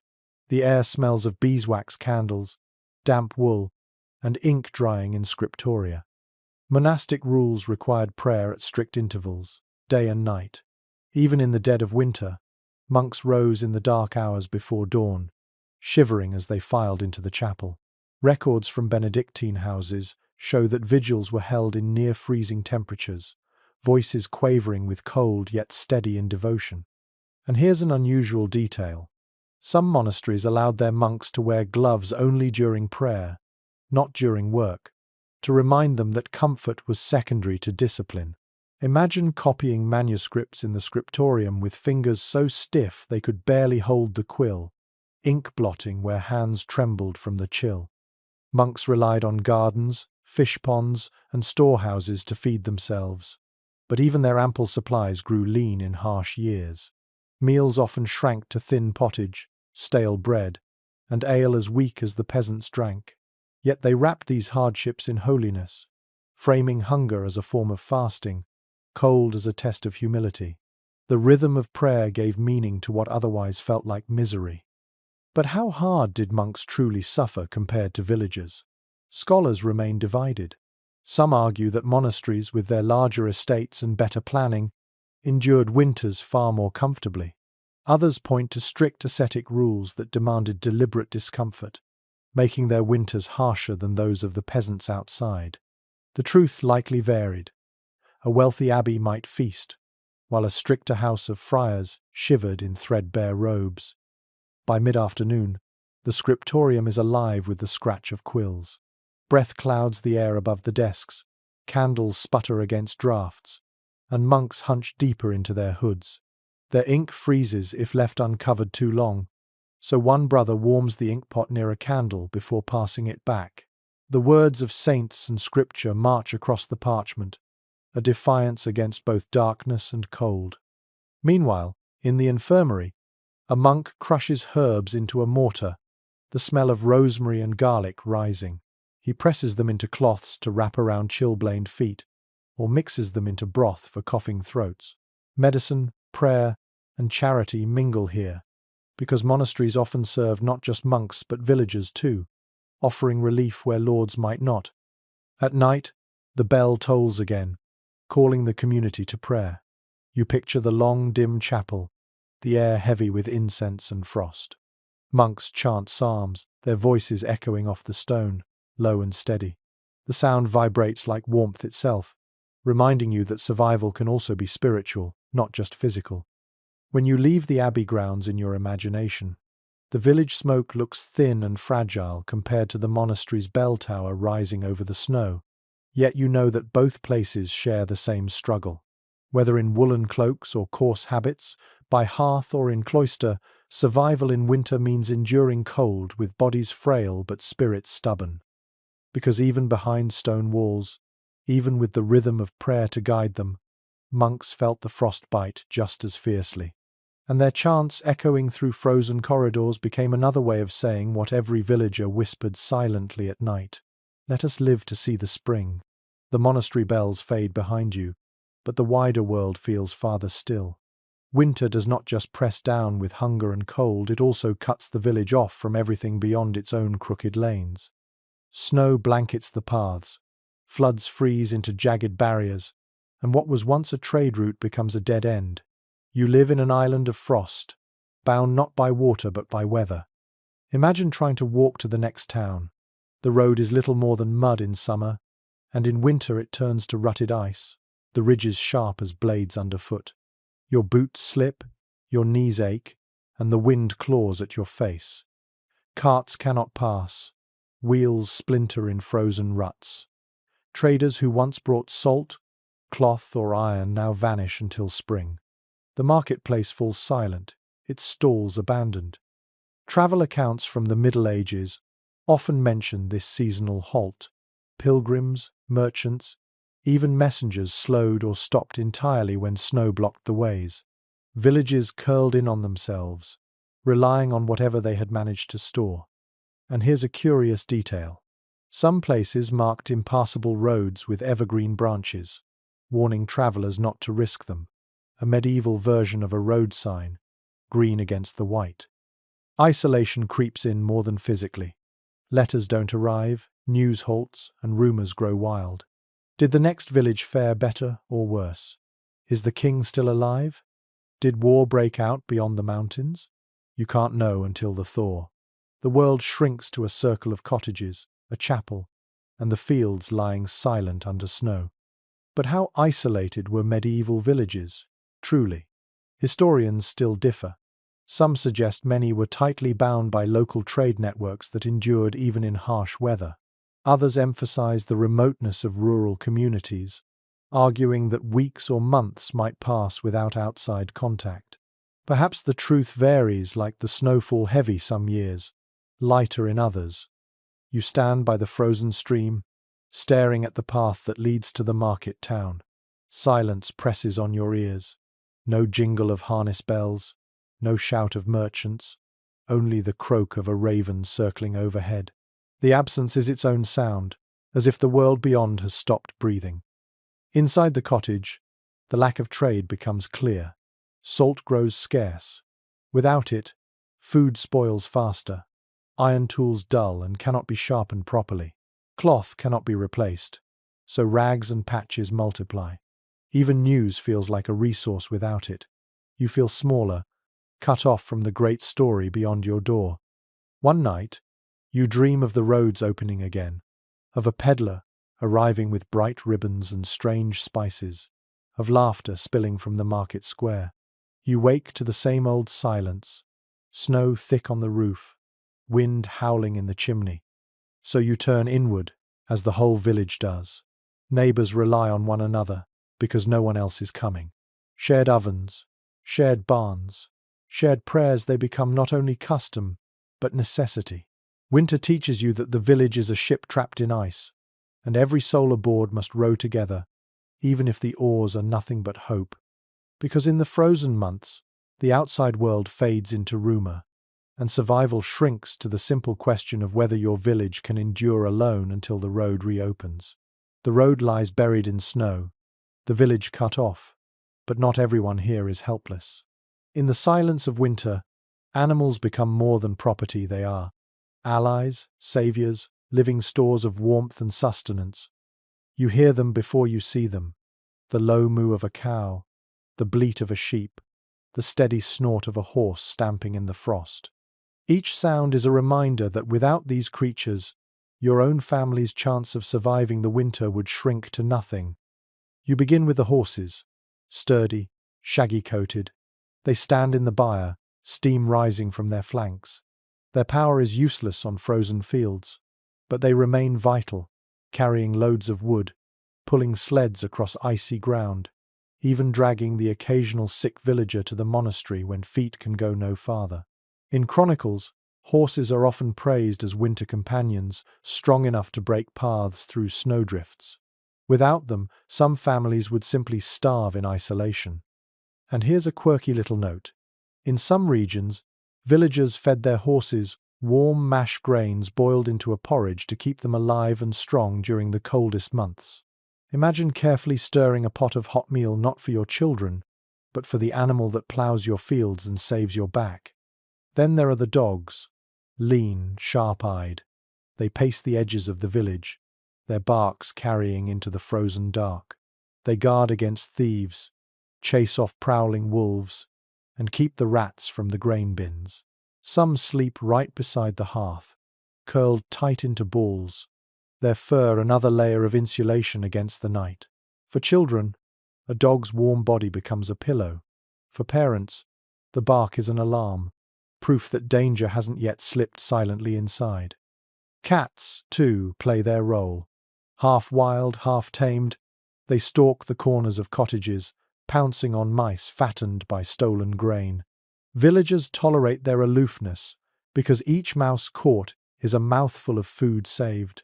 In folk tales, cats are sometimes described as mystical protectors, their glowing eyes warding off evil. In truth, their real magic is hunger, and their ability to survive it better than you can. But how much reliance did peasants place on their animals compared to their stored food? Researchers remain divided. Some argue livestock were the true insurance policy of the poor, milk and manure as vital as bread. Others emphasize that feeding animals through winter was often impossible, leading to mass slaughter each autumn. Likely, the truth lay in between. Families clung to what they could keep alive and sacrificed what they couldn't. You remember the pig tethered outside. He is noisy, greedy, and smelly, yet he is also your treasure. If the hunger grows unbearable, he will be slaughtered, his fat rendered into lard, his blood whipped into pudding, his hide dried for leather. Nothing will be wasted. For now, though, he still grunts in the straw, his warmth and future meat another candle flickering against despair. In some villages, oxen were brought inside during the coldest nights. Their heavy breath fogged the rafters, their massive bodies radiating heat like living stoves. Children pressed themselves against their flanks, comforted by the slow rhythm of chewing. It was not glamorous, but it was survival. And here's another oddity. In folklore, people whispered that sleeping beside certain animals like sheep or goats could draw away chills and fevers. Superstition mingled with practicality. In truth, their warmth did more than any charm. At night, you lie listening to the symphony of animals around you. Cows lowing softly, dogs stirring in their sleep, chickens clucking faintly in the rafters. Their noises mix with the coughs and snores of your family until it all becomes one shared lullaby. The cottage smells of dung, smoke, and wool. To a modern nose it might seem unbearable, but to you it is the fragrance of survival. Every beast has its role. Every sound, a reassurance that life still hums through the village, even as snow lies deep outside. Because in a medieval winter, people and animals weren't separate worlds. They were partners in the same desperate bargain, sharing heat, sharing space, and sharing the long road towards spring. The cottage is alive with the shuffle of animals and the chatter of children. Yet another enemy stalks quietly in the corners of winter: sickness. Cold bites the skin, hunger weakens the body, and disease slips easily into the gap. With no physicians at hand, villagers turn instead to remedies, passed down through memory, half practical, half mystical, all tinged with hope. You watch as an elder woman gathers cloves of garlic, their pungent smell sharp even in the smoky room. She crushes them with the flat of a knife and slips them into a pouch tied around a child's neck. Keeps away fever, she mutters, though whether it's the sulphurous bite or pure superstition, no one can say. Records from medieval herbals confirm garlic's reputation as a winter cure, its sting believed to ward off illness as much as spirits. And here's an odd little note. Heated stones were sometimes wrapped in cloth and placed against the chest or belly to draw out sickness.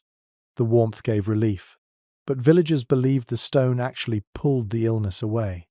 Imagine falling asleep with a hot rock hugged to your ribs, convinced it was tugging fever out of your body. Other cures fill the air with strange smells. Bundles of rosemary or juniper burn on the hearth, smoke billowing through the cottage until everyone coughs. It cleanses the air, they insist, though your eyes water as much as your sickness. Honey, if you still have it, becomes medicine too, mixed with herbs for coughs, spread on wounds, swallowed to soothe throats raw from smoke and frost. But how effective were these folk remedies? Scholars remain divided. Some argue that many herbal treatments offered genuine benefits, garlic with its antimicrobial oils, honey with its soothing properties. Others caution that much was mere ritual, comfort rather than cure. The line between medicine and magic blurred constantly, as thin as the veil of smoke above the hearth. You sit by the fire, shivering, wrapped in a patched cloak. A neighbor whispers charms under her breath, tracing a cross on your forehead while tucking herbs into the rafters. Her words are half prayer, half incantation, but you don't interrupt. In winter, every attempt at healing feels worth the effort. Children sniffle, their noses red, their coughs rattling through the night.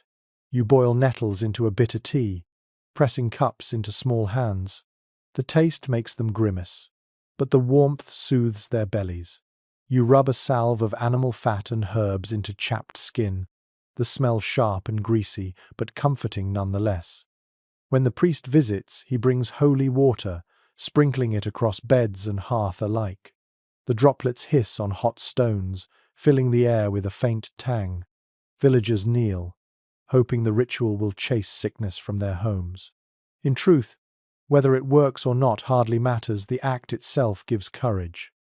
By candlelight, you remember the stories told by elders, of charms made from wolf claws, of whispered prayers said backward to confuse fevers, of herbs gathered only under a full moon. You smile faintly, not because you believe all of it, but because belief itself is another kind of cure. The night stretches on, punctuated by coughing, by prayers, by the clink of stones heated once again.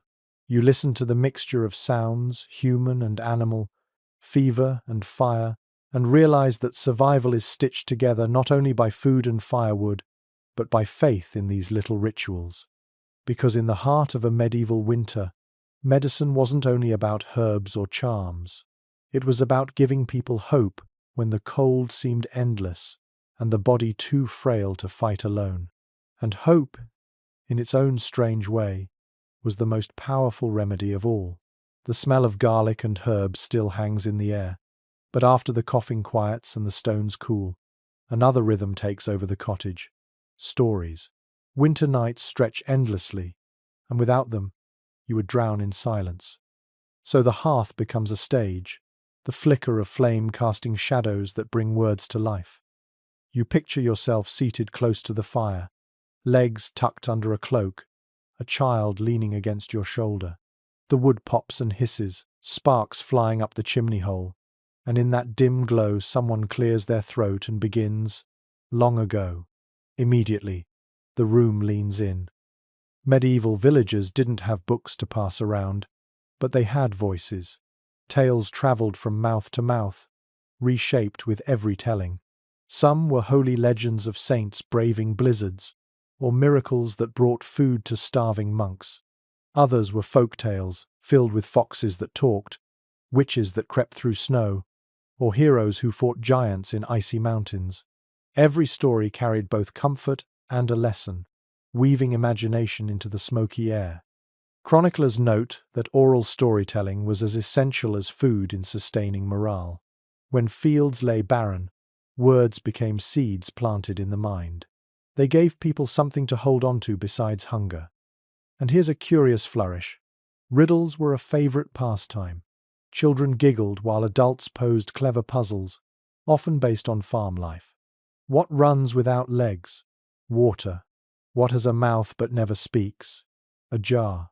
These riddles spun laughter into the long, dark, stretching hours until sleep finally arrived. The stories themselves often shifted with winter's weight. Some were grim warnings, cautionary tales about travelers who froze because they strayed from the path, or about greedy lords punished by spirits for hoarding grain. Others were humorous, poking fun at bumbling animals or foolish neighbors. Laughter became a shield, as much a survival tool as fire. But how much of these tales were purely entertainment, and how much instruction? Scholars remain uncertain. Some argue stories were tools of moral teaching, reinforcing obedience to God and Lord. Others see them as outlets for humor and resistance, sly jokes against authority told safely by firelight. Perhaps they were both lessons wrapped in laughter, hope hidden in fear. You lean closer to the fire, listening as the voice grows softer, the tale drifting toward its end. The children's eyelids droop, their heads bobbing against shoulders. An elder throws on another log, sparks bursting upward as if the story itself has climbed into the flame. For a moment, the hunger fades, the cold recedes, and the cottage is filled with warmth spun not from wood or wool, but from words. In the silence that follows, you realize how much stories hold the village together. They remind you that others before you endured winters just as cruel, that saints, heroes, or even clever foxes once outwitted the frost. They promise, in their own quiet way, that you might too. So when you finally lie back in the straw, the words linger like embers in your mind. Outside, the snow lies heavy, the wind howls. Inside, the story glows, a fragile flame that refuses to go out. Because in a medieval winter, survival isn't only what you eat or wear, it's also what you tell yourself in the dark. The fire crackles low, and the last story drifts into silence. But outside the cottage walls, another kind of struggle brews. Winter doesn't pause for war. If lords and kings choose to fight, armies march through snow just as peasants trudge through it, only with heavier burdens on their backs. Warfare in the frozen season is misery piled on misery, and villages like yours often sit trembling at its edge. Imagine an army passing through, hundreds of boots stamping across icy ground, armor stiff with frost, the clink of weapons muffled by snow. Soldiers cough into their sleeves, their breath steaming as they drag carts that sink into frozen ruts. Horses stumble on the slick roads, their hides lathered with sweat that freezes into stiff ridges of ice. No one looks glorious in winter, every man looks hungry, cold, and desperate. Accounts from medieval chronicles describe sieges stretching through the cold months. Castles stood against attackers while snow blanketed the walls, defenders huddling at their posts with numb fingers gripping bows. The frozen ground made digging trenches or launching engines more difficult, but hunger inside the walls was worse. Winter sieges turned into waiting games. Who would starve first, the besieged or the besiegers? And here's a grim little curiosity. In some sieges, defenders hurled frozen animal carcasses or even snow, soaked dung over the walls, hoping to spread disease among the enemy. It was crude, foul, and likely effective in ways they barely understood. The cold preserved the filth long enough to make it lethal. Your village sits on edge when rumors of raiding parties drift in. Winter armies often lived off the land, stripping peasants of grain, firewood, and livestock. A knock at the door could mean soldiers demanding bread you don't have, or hay you desperately need for your cow. Resistance is dangerous. Surrender means hunger. Families hide what they can. Loaves buried in straw, pigs driven into the woods, barrels disguised as furniture. You pray the soldiers move on quickly. But how frequent were winter campaigns? Historians disagree. Some argue that armies preferred to wait for spring, when supply lines and roads were easier. Others point to records of battles and raids carried out even in January, proof that ambition, desperation, or politics didn't stop for snow. War, like winter, followed its own cruel rhythm. The thought of battle chills you more than frost. A clash in the snow leaves bodies stiff and pale, their weapons frozen into their hands. Survivors limp home, feet blackened with frostbite, faces hollow with hunger. Even the victors stagger, burdened less by glory than by the ache in their bones. At night, by the hearth, villagers tell stories of past winters when armies came. They speak of barns set ablaze, of fields trampled under iron hooves, of children huddling in ditches while knights clashed nearby. The fear is woven into memory, as much a part of winter as frostbite and famine. You lie awake, listening for distant horns, for the tramp of boots on frozen ground. The wind howls, branches crack, and for a moment you imagine it is an army approaching. Your heart races until silence returns. You exhale slowly, pulling your cloak tighter. Because in a medieval winter, war is not a story of glory. It is frozen armor cutting your shoulders. It is breath that stings your throat. It is soldiers stealing your last sack of grain. It is, like the season itself, another test of endurance, one that peasants rarely choose, but often suffer. The fear of soldiers fades with the storm, but the cold itself doesn't retreat. Some winters are harsh, and then there are winters that feel almost apocalyptic when frost lingers too long, when snow piles too deep, when harvests fail year after year. These weren't just ordinary seasons. They were part of a greater shift that we now call the Little Ice Age, though villagers then had no such name. For them, it was simply the worst winter they could remember. You step outside, and the world feels locked in ice. Streams freeze solid, mill wheels stop turning, and livestock shiver until they collapse in the byre. The air tastes sharp, metallic, so cold that your breath seems to freeze before it leaves your lips. Days pass without the sun ever breaking through grey clouds. Night stretches endlessly, an ocean of black pierced only by the faint gleam of stars. Chronicles from across Europe describe such brutal winters in the 14th and 15th centuries. Frost-covered vineyards so thickly that wine harvests failed for years. Seas iced over in places where ships once sailed freely. Farmers recorded entire harvests lost, seed rotting in the ground because the thaw came too late. Villages like yours felt the consequences most keenly. Less food in autumn meant more hunger in January. And here's one haunting image. In some towns, rivers froze so solid that not only fairs were held on them, but entire houses and shops were built temporarily on the ice. For a season, the river became both road and marketplace, until the thaw came and swept it all away. You glance at your stores and realize they won't last. Hunger tightens into desperation.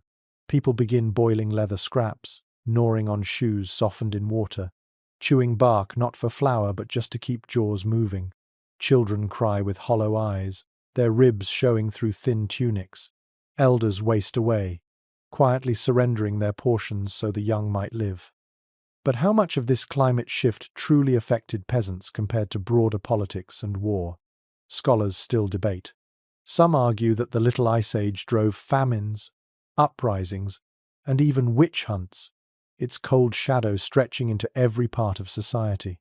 Others caution that climate was only part of a larger web, magnifying existing inequalities rather than creating them. The truth may be tangled, like branches under snow. At night, the stories take a darker turn. People whisper about winters when wolves prowled boldly into villages, lean and desperate.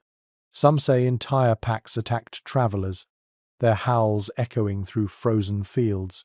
Children shiver at the thought, clutching blankets tighter. Whether the stories are true or not, they capture the feeling of those endless nights, the sense that nature itself had turned hostile. The church bells still ring, but the prayers sound more urgent. People kneel longer, their pleas sharper, not just for salvation of the soul, but for a loaf of bread, a thaw, a hint of spring. Faith becomes the only fire that doesn't sputter in the wind. You crawl into bed, pressed between family and animals, the straw damp, the air heavy with breath. Hunger gnaws, but exhaustion wins. You dream of warmth, of green fields, of a sun that doesn't sting, yet you wake to the same frost, the same grey, the same test. Because when winters shift from harsh to catastrophic, survival becomes more than endurance, it becomes a battle against the very climate. A reminder that the earth itself can turn enemy, and that you, small and frail, can do little but cling to life until the thaw. The winters that feel endless press villagers into a corner, but sometimes the season itself sparks ideas that reshape survival. Necessity may be the cruelest teacher, yet it is also the most inventive. Out of frost and famine, small sparks of innovation flicker to life, changing how families endure the cold. You notice it first in the fields. For generations, peasants planted the same strips of land year after year until the soil grew weary. Then someone tries rotating crops: barley one season, legumes the next. Slowly, yields improve. Beans replenish the soil, more bread is baked, and winters grow slightly less desperate. Agricultural records from later medieval centuries confirm this shift. Rotation and diversification softened the hunger that once gnawed so fiercely. Inside the cottages, change arrives in architecture. Early on, fires smouldered in the center of the floor, the smoke drifting up into rafters until lungs ached and eyes burned. But as time passed, chimneys and flues began to appear, channeling smoke out and heat inward. Archaeologists note that by the late Middle Ages, many houses boasted simple chimneys, a small invention that made winters less suffocating. And here's a curious flourish. Some families experimented with lining walls in woven mats or reeds, stuffing them with moss to block drafts. A crude insulation, yes, but clever nonetheless. Imagine your cottage suddenly a few degrees warmer, all because someone thought to stuff moss between the cracks. Clothing, too, evolves. Wool remains the peasant's shield, but weaving techniques improve, producing denser, warmer cloth. Spinners discover tighter twists, weavers sturdier patterns. Eventually, imported fabrics like fustian, a mix of linen and cotton, begin trickling into Europe, bringing softer, warmer garments for those who can afford them. You eye such luxuries wistfully, still wrapped in scratchy wool. But even your cloak carries the legacy of small innovations in thread and loom. But how quickly did these changes spread? Scholars remain divided. Some argue that improvements in crops and clothing were gradual, barely felt by the poorest peasants. Others insist that even minor innovations rippled widely, enough to make each winter fractionally more bearable. Likely, the truth varied. One village kept smoking fires, while another embraced chimneys early. One family starved, while another, planting beans, endured more easily. You glance at the manor, where advances come faster: larger hearths, stone chimneys, fine imported fabrics. But even there, invention doesn't erase hardship. Lords still shiver in their halls when the frost is harsh enough. Innovation is no cure-all, only a slow reshaping of how to fight the season. At the hearth, you patch your tunic with threads spun tighter than your grandmother's, muttering thanks that the cloth doesn't tear so easily. You stir a pot of beans, knowing they not only feed tonight but also help the soil recover. You cough less now that the chimney pulls smoke out. None of these changes alone banish winter, but together they add up to a subtle shift: less smoke, fewer coughs, a bit more bread, a touch more warmth. And so, slowly, winter becomes not only a season of survival, but also a forge of invention. The cold presses, the hunger bites, the dark lingers, but each year, people push back with something new. Because in the long story of medieval winters, innovation isn't loud or sudden. It is quiet, patient, born in cottages where peasants stuff moss into cracks, or in fields where beans grow alongside barley. Small sparks against the frost, yet sparks that glow long enough to change the future. The chimney smokes steadily, the beans bubble softly in the pot, and yet you know winter has a way of burrowing into memory. The present misery becomes tomorrow's story, and villagers shape those stories into songs, chronicles, and whispered recollections so that the hardship will not be forgotten. Memory itself becomes a tool of survival, an inheritance as precious as grain. You sit by the fire and hear the old ones begin. They recall the year of the great frost, when the river froze solid from bank to bank, and wolves prowled boldly into the village. They describe the night when barns collapsed under snow, or the day when grain bins ran empty and neighbors boiled bark into soup. The children sit wide-eyed, their faces pale in the firelight. The stories frighten them, but they also prepare them. Knowledge of the past is passed down like an heirloom cloak, patched again and again. Contemporary chronicles echo these memories. Monks scratched in their manuscripts notes of bitter harvests and cruel frosts, while laypeople turned them into folk songs sung during long nights. The year without bread, the winter of empty barrels, phrases that capture both poetry and pain. These records remind us that the cold etched itself not just on skin, but on language. And here's a charmingly odd tidbit. Some songs made fun of the cold itself, mocking the frost, as if it were a foolish trickster. Children would chant verses at the snow, stamping their feet, daring the ice to melt.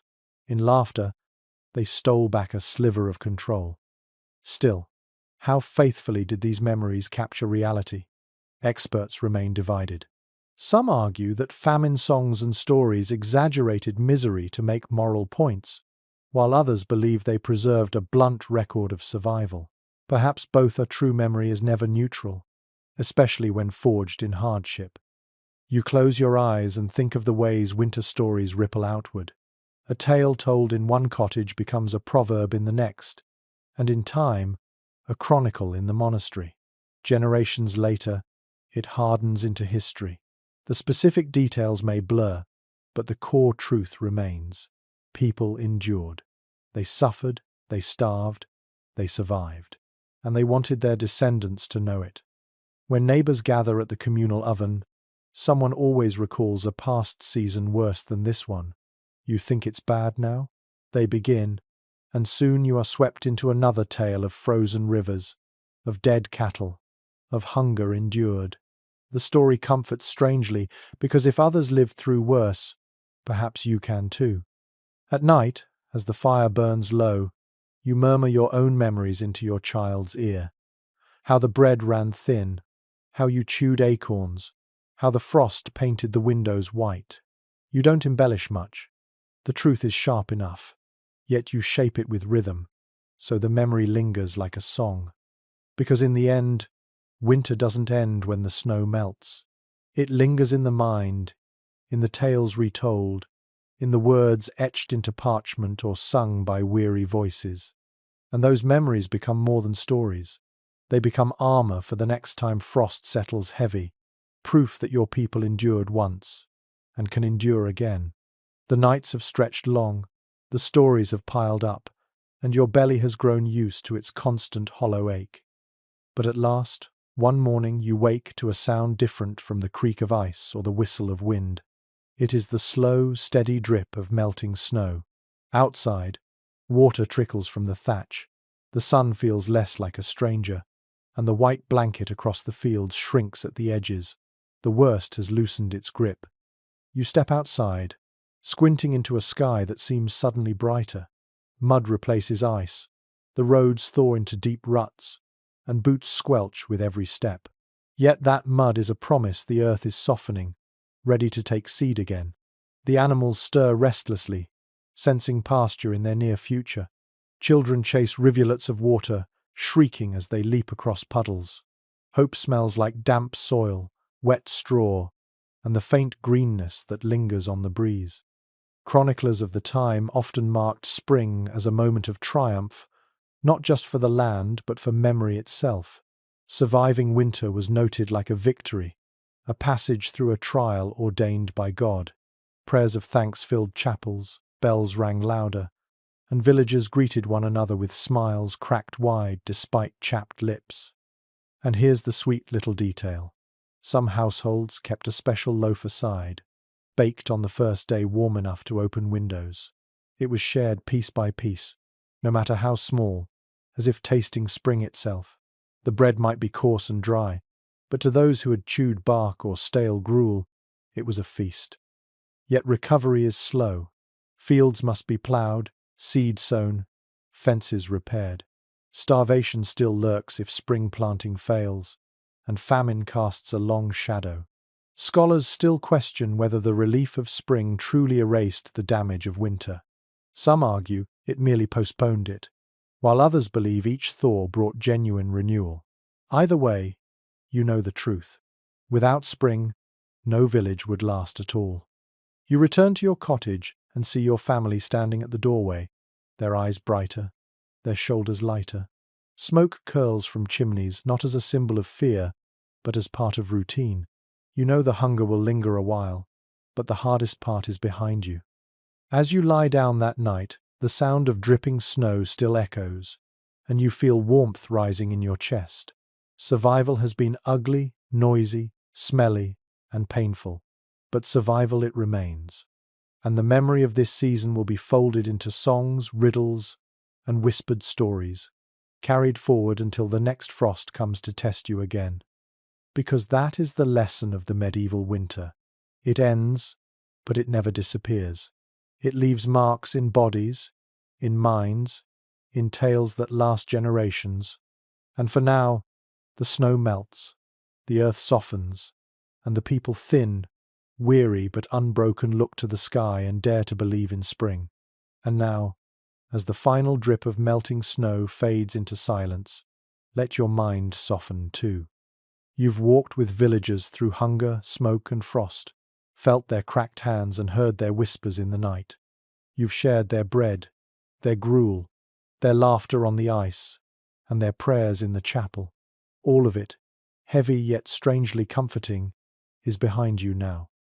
Picture the last patches of snow receding, leaving the earth damp and dark, ready for new life.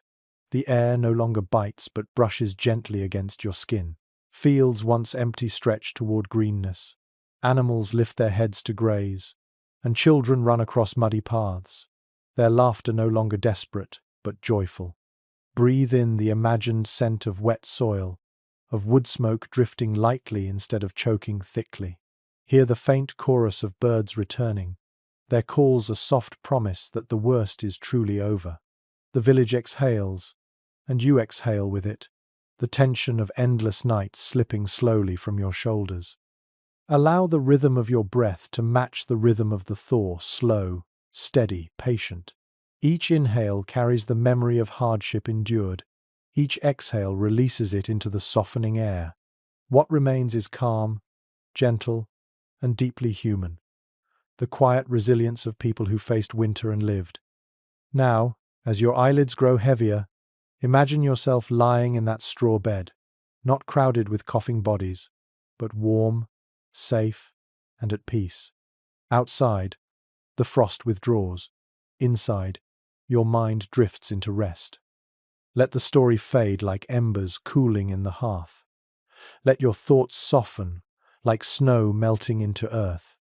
You are safe, you are warm, and spring, at last, has come.